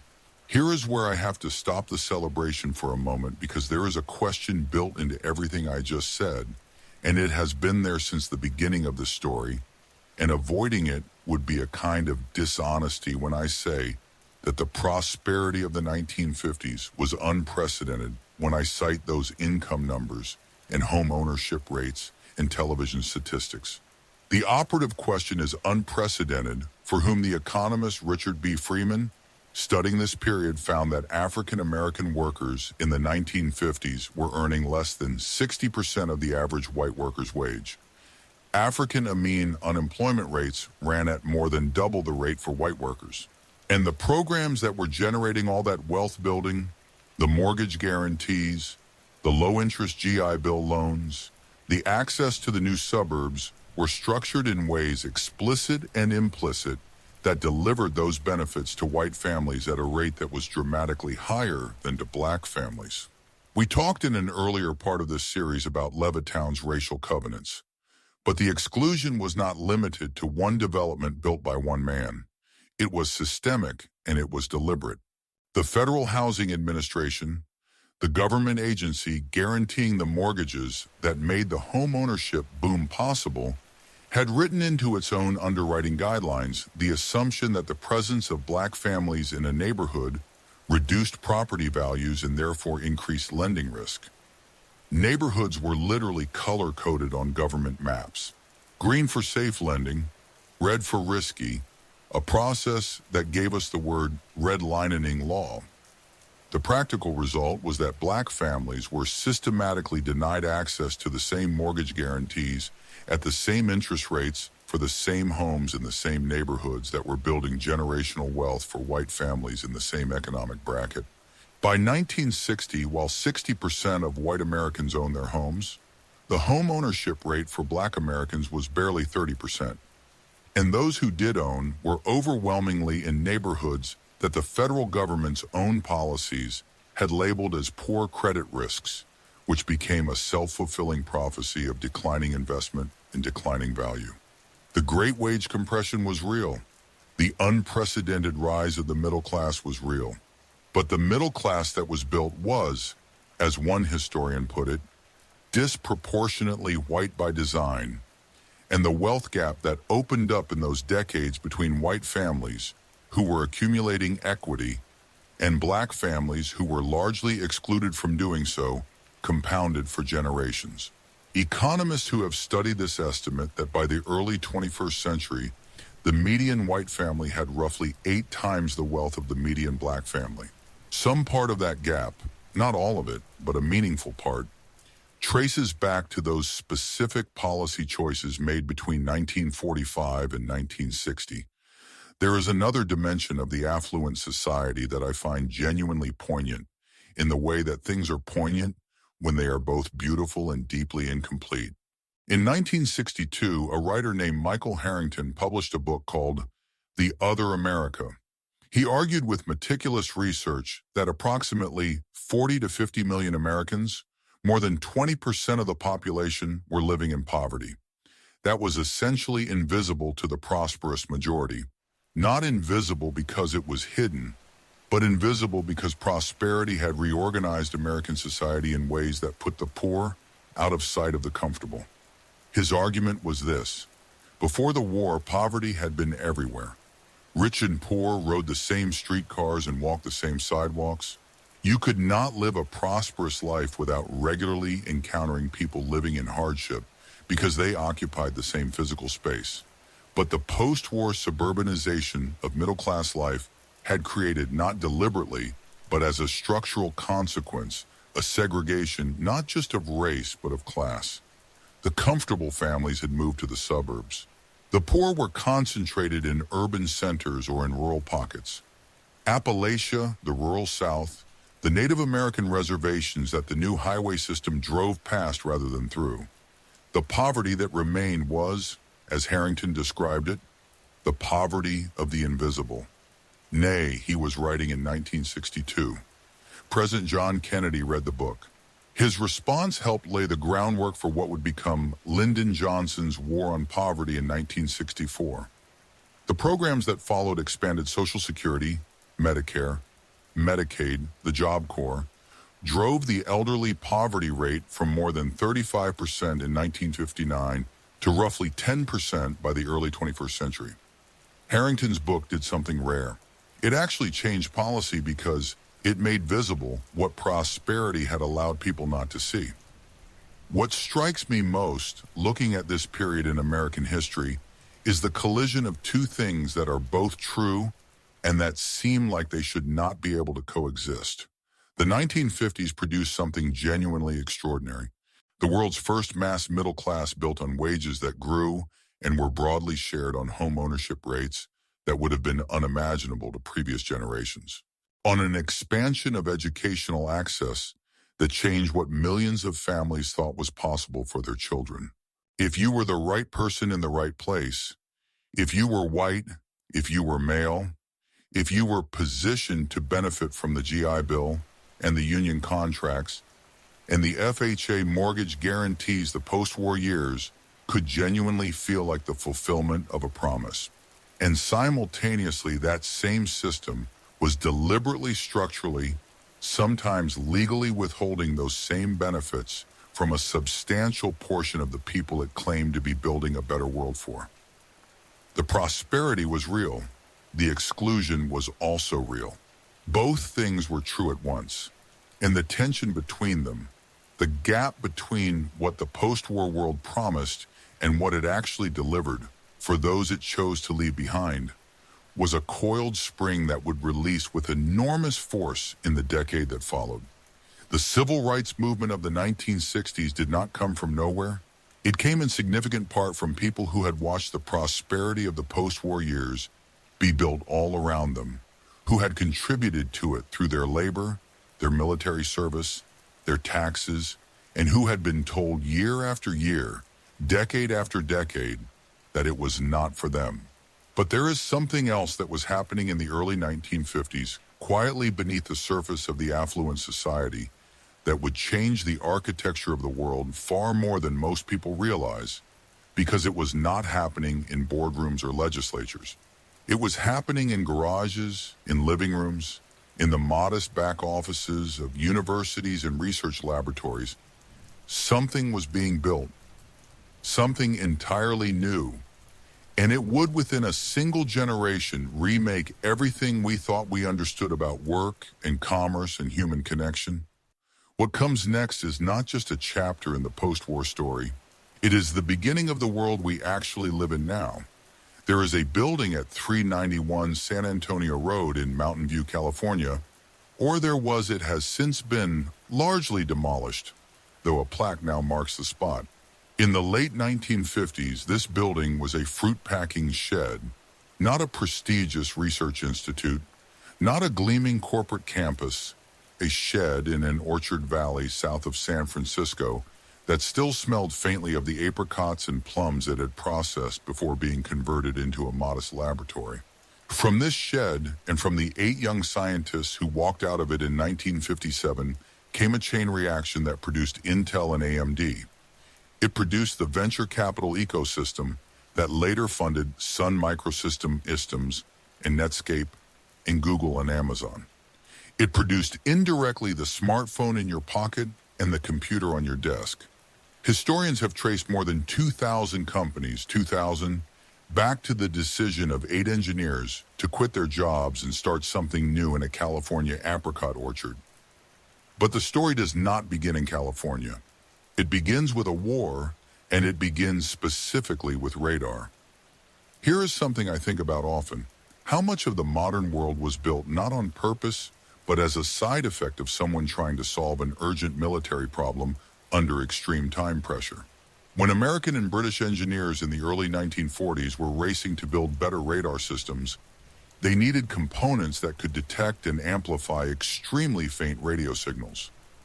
The vacuum tube, the standard electronic component of the era, was too large, too fragile, too power-hungry, too slow, and too unreliable for the job that radar demanded. So engineers turned to something called crystal diode rectifiers made from germanium and silicon materials that had barely been studied before the war. The military poured money into understanding these semiconductor materials because radar depended on them. By the end of the war, the accumulated scientific knowledge of germanium and silicon semiconductors was deeper than it had been at any previous point in human history. Not because anyone was particularly interested in semiconductor physics, but because defeating the enemy required it. And then the war ended, and all that knowledge was sitting in Bell Laboratories in New Jersey, in the hands of a group of physicists who had spent the war thinking about it and who now had the time and the institutional support to see what else it could do. The afternoon of December 23, 1947 was a Tuesday, 3 days before Christmas. At Bell Laboratories in Murray Hill, New Jersey, 2 physicists named John Barden and Walter Bratton walked into a small room and demonstrated something to a group of laboratory executives. The device they demonstrated was about the size of a fingertip. 2 gold foil contacts pressed against a small crystal of germanium, the whole thing held in place by a plastic wedge. It was, as one observer later put it, the strangest looking thing you could imagine calling a revolutionary invention. William Shockley, the senior physicist who had organized the project, was not in the room for the demonstration. Barden and Bratton had built it somewhat in spite of him working around his theoretical framework when his approach kept failing. Shockley, when he heard the news, described it in his diary as a magnificent Christmas present. The executives who watched the demonstration saw that when you spoke into a microphone connected to the circuit, the output signal came back amplified about 18 times. An electrical signal going in as a whisper was coming out as a shout. And it was doing this not through a hot, fragile, power-hungry vacuum tube, but through a tiny sliver of semiconductor crystal at room temperature. They called it the transistor. The name was coined by a Bell Labs engineer named John Pierce, who in his spare time was also a science fiction writer, which I find entirely fitting. The announcement to the press came on June 30th, 1948. The New York Herald Tribune had a reporter there who recognized something was happening, writing that it might bring about an electronics revolution. Most other outlets gave it modest coverage and moved on. Nobody quite understood what they were looking at. Nobody, that is, except the scientists who built it. Let me try to explain in human terms why the transistor mattered the way that it did. Before the transistor, every electronic device, radios, early computers, telephone amplifiers ran on vacuum tubes. A vacuum tube is roughly the size of a light bulb. It generates significant heat while operating. It burns out regularly the way a light bulb burns out, requiring replacement. It draws a lot of electrical power, and it is fragile. The world's first general-purpose electronic computer, the ENIAC, built at the University of Pennsylvania in 1945, the same year the war ended, contained 17 known 468 vacuum tubes. The machine weighed about 30 tons. It occupied an entire room roughly the length and width of 2 tennis courts. It consumed 150 kilo of power, and it failed on average once every few days because one of its 17,000 vacuum tubes had burned out. It was a marvel of human engineering. It was also structurally a dead end. You could not make vacuum tube computers smaller. You could not make them more reliable. You could not make them cheap enough for ordinary people to own any more than you could put a coal-fired steam engine in someone's kitchen. The transistor changed the physics of the problem. The first commercial transistors went on sale in the early 1950s. By 1954, Gordon Teal at Texas Instruments had brought the price of a silicon transistor down to $250. In the same year, Bell Labs built the world's first fully transistorized computer, containing 800 transistors in place of the 17,000 vacuum tubes of the ENIAC.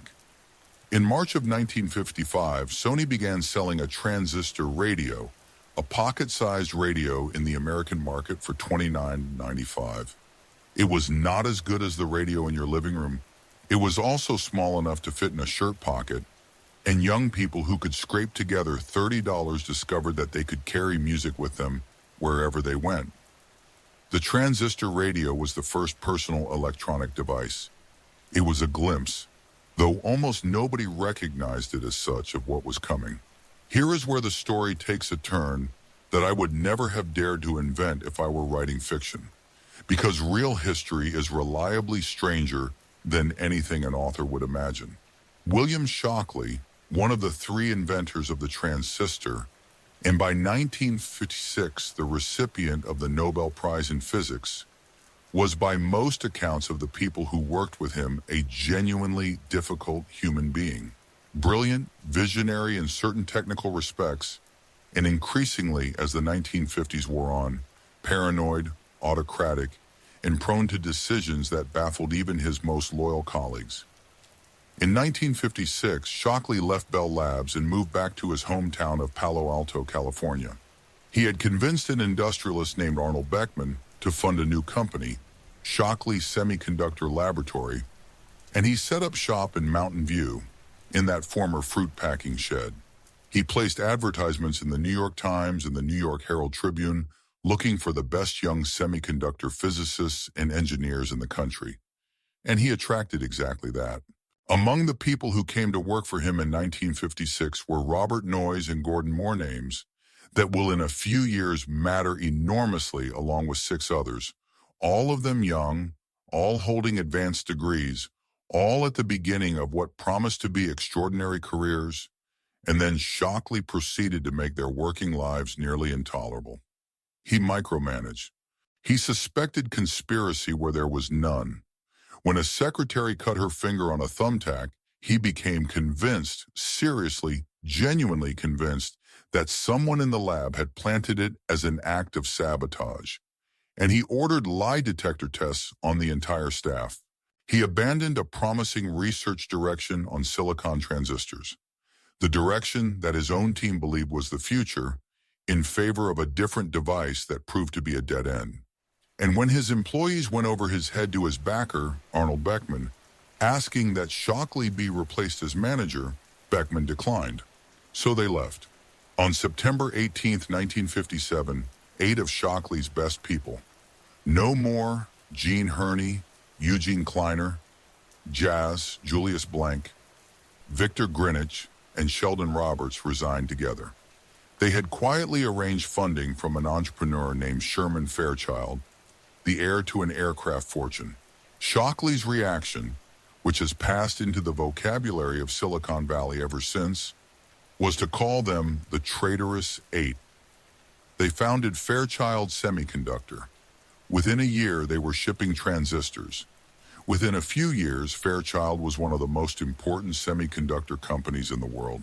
Gene Herney developed a revolutionary manufacturing technique called the planar process, which would become the basis for integrated circuit production.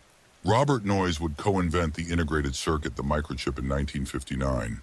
Gordon Moore would eventually leave Fairchild to co-found a company called Intel, and in 1965 would publish a paper observing that the number of transistors that could fit on a microchip had been doubling roughly every 2 years, a prediction known as Moore's Law that would hold with remarkable consistency for the next half-century.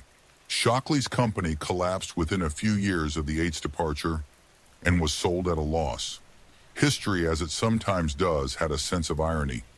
What you need to understand about the traitorous 8, and this is the part of the story that matters for what comes after, is that they did not just start a company. They started a way of doing things that had never quite existed before.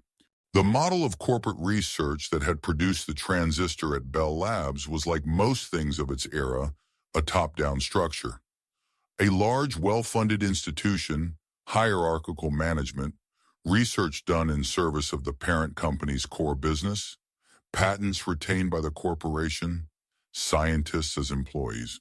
What the 8 created by necessity and by temperament was something different, smaller, more autonomous, more willing to take technical risks on unproven ideas.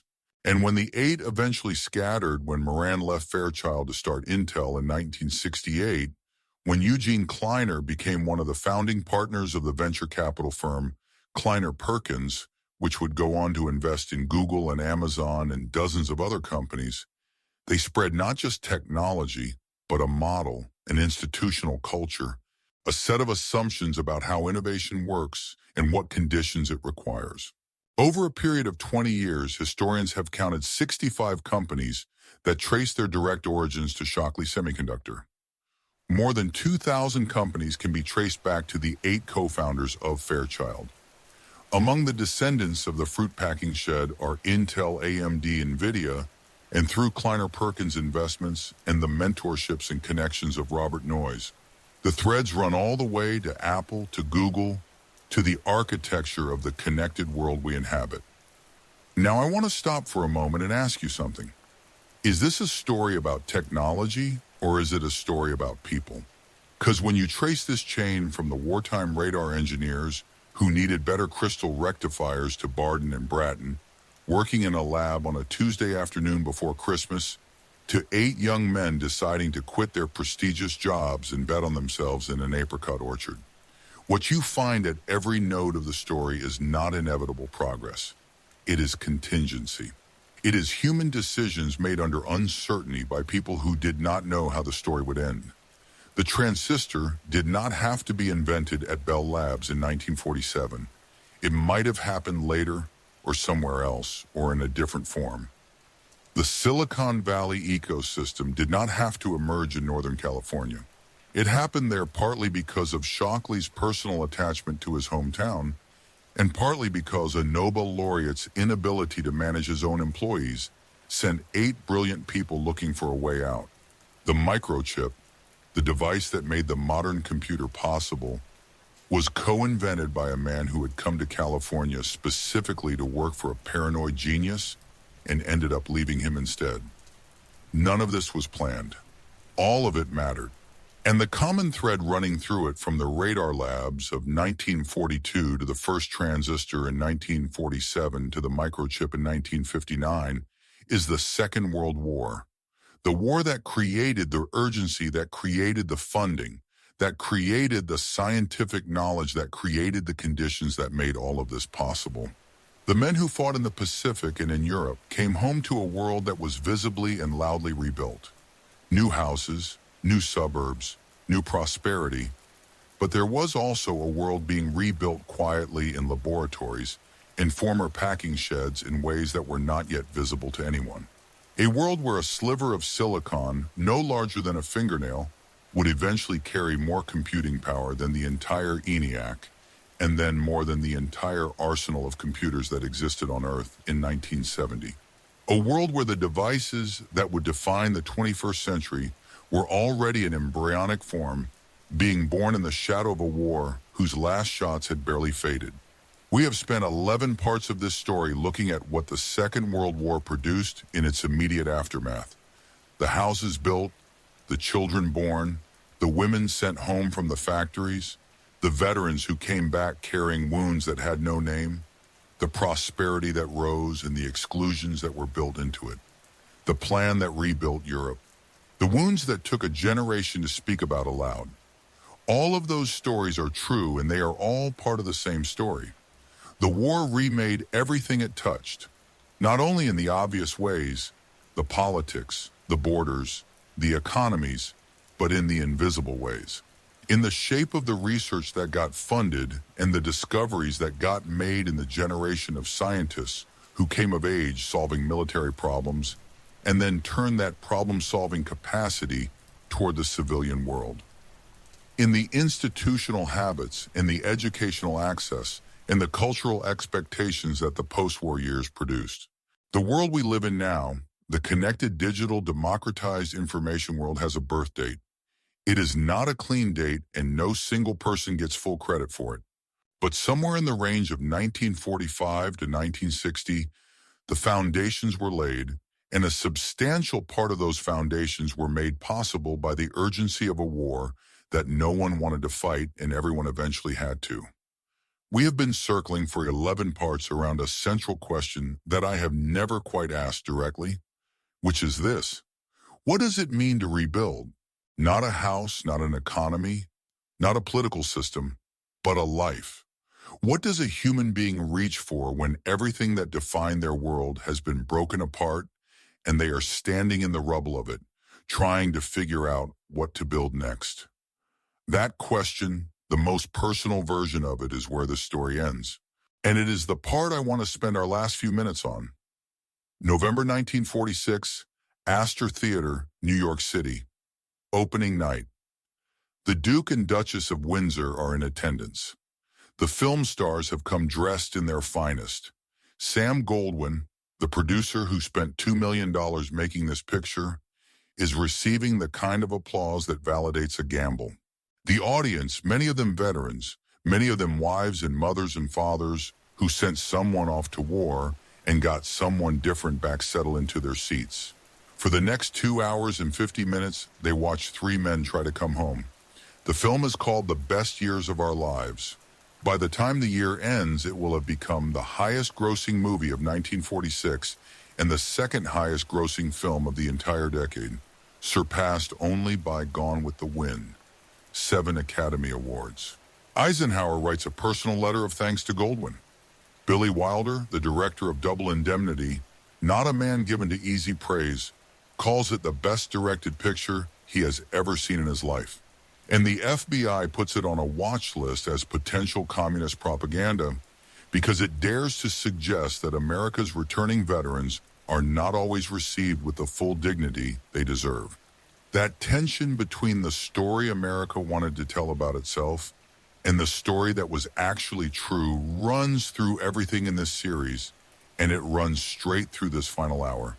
The three men at the heart of the best years of our lives come from different places and carry different wounds. Al Stevenson is a banker, a sergeant who fought in the Pacific, returning to a wife and a life that are intact but strangely foreign to him. Fred Derry is a former soda jerk who became a decorated Air Force captain and bombardier over Europe, returning to a wife he married in a rush before shipping out and barely knows, into a job market that has no use for his particular skills. And Homer Parrish, played by a real veteran named Harold Russell, who lost both his hands in an explosion during a demolitions training exercise in 1944, is coming home to his childhood sweetheart, carrying hooks where his hands used to be terrified. Not of what he has lost, but of what she will feel when she sees it. Director William Wyler himself, a veteran who had lost hearing in one ear while filming a wartime documentary, made a decision that made the film. Instead of casting a professional actor to play Homer, he found Harold Russell, a 29-year-old man who had never acted before in his life, whose only prior film credit was a training documentary made to help other disabled veterans while he was recovering at Walter Reed General Hospital. Weller saw something in Russell that no amount of acting training could produce the actual thing.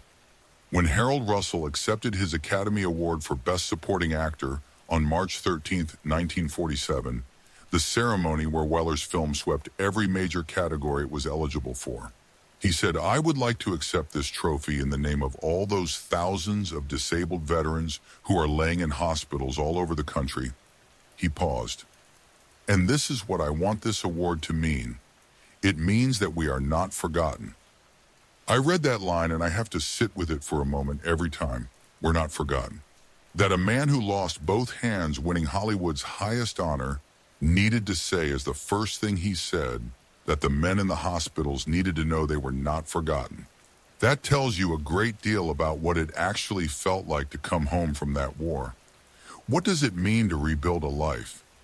We have spent 11 parts of this series looking at the external architecture of the post-war world. The houses, the suburbs, the G-bill and the universities and the baby boom, the Marshall Plan and the economic miracles, the transistor and the semiconductor and the Silicon Valley and the technology that would remake everything. We have looked at who the prosperity reached and who it deliberately excluded. We have looked at the wounds that had no name. All of that is real. All of that matters. But there is a version of rebuilding that happens inside at a scale that no government program can measure and no economic statistic can capture. And it is, I think, the most important version. Here is what the historical record tells us about the 16 million Americans who came home from the Second World War. Roughly half of all VA hospitalizations in the 1950s were for psychiatric conditions. The divorce rate spiked sharply in the years immediately following the war. A surge in marriages at the beginning of the conflict was followed by a wave of separations as people who had grown apart during years of separation tried to reconnect across a distance that was not always geographic. A survey of veterans in the mid-1940s found that many described the first months at home as more disorienting than their time in combat. Because in combat, at least you knew what you were doing and why. Home was harder. Home had expectations and tenderness and ordinary Tuesday mornings, and none of the terrible clarity of survival. An author named Maxwell Droe, writing advice for returning veterans in 1945, captured something true with dark humor when he wrote that the transition to civilian life would be easier were it not for two things, your family and your friends. He meant it gently. He meant that the people who love you are sometimes the hardest to explain yourself to because you cannot bear to make them understand. And yet the overwhelming story of this generation, the thing that when I look at the full sweep of it moves me more than anything else, is not the difficulty. It is the going on. 16 million people came home. Not all of them came home. Not all of them came home to what they had left. Not all of them managed the transition without damage to themselves or the people around them. All of that is true, and it should not be minimized or romanticized. But they got up. Most of them got up. They went to the factories and the banks and the farms and the classrooms. They married or they stayed married. They had children. 76 million of them born between 1946 and 1964. The largest generation in American history. They built things. They planted gardens. They coached Little League. They sat on porches in the evenings and talked about baseball, and sometimes they said nothing at all, and the silence was its own kind of peace. What made this possible when you look at the research on resilience and recovery from trauma was not extraordinary individual strength. It was not toughness in the simple sense that the culture of the time celebrated. The studies that have tried to understand what allowed veterans to rebuild found consistently the same things: community purpose and the sense that their experience was acknowledged by the people around them. Community, purpose, acknowledgement. 3 words, simple words.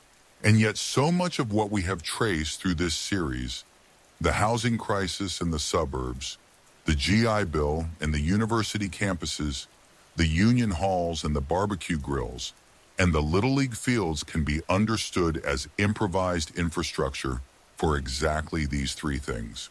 People were trying in the only ways they knew how to build the conditions that allow a human being to reconstitute themselves after catastrophe.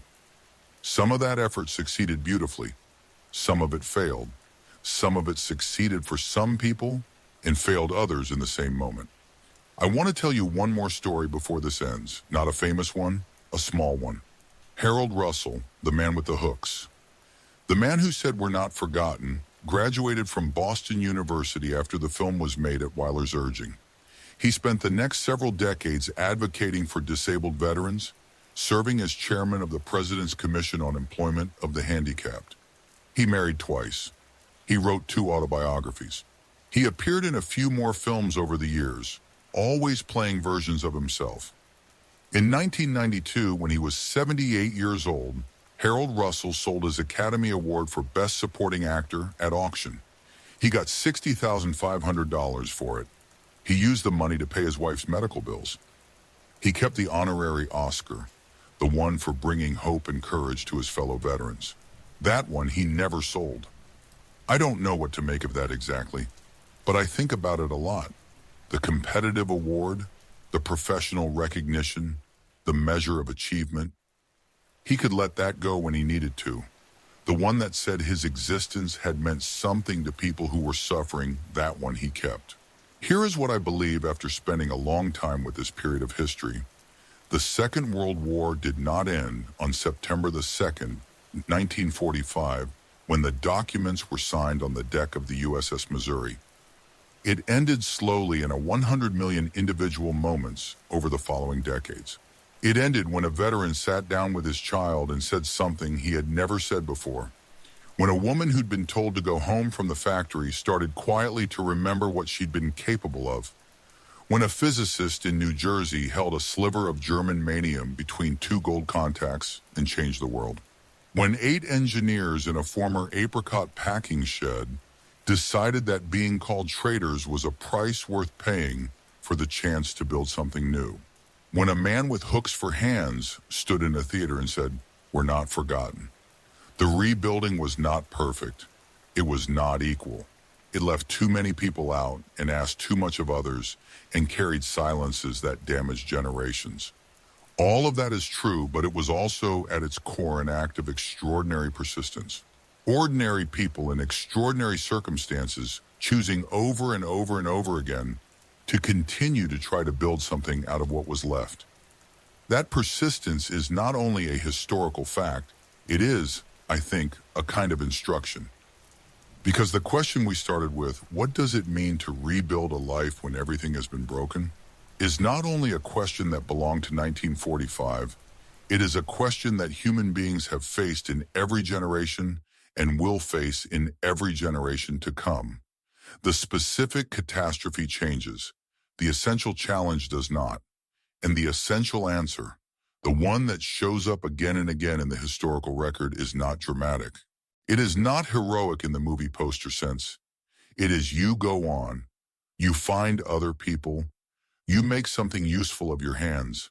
Whatever form your hands take, you accept that the person you are now is not the person you were before, and that this is not a defeat. And you put one foot forward into a world that is uncertain and complicated, and sometimes unkind, because the alternative to stop is the only thing you cannot come back from. We have been together through 12 parts of this story. 12 hours roughly wandering through the years after the most destructive event in human history, watching the world figure out what to do next. Thank you, and I mean that genuinely. The way you thank someone who has chosen to spend their time with you, for being here, for listening, for caring enough about these lives and these stories to stay until the end. History is not at its root about dates and data and the movements of large forces. It is about what it feels like to be a human being in a particular moment, trying to navigate an existence that did not come with instructions. The data and the dates are how we find those moments. These stories are the moments themselves. Every generation inherits something from the one before it.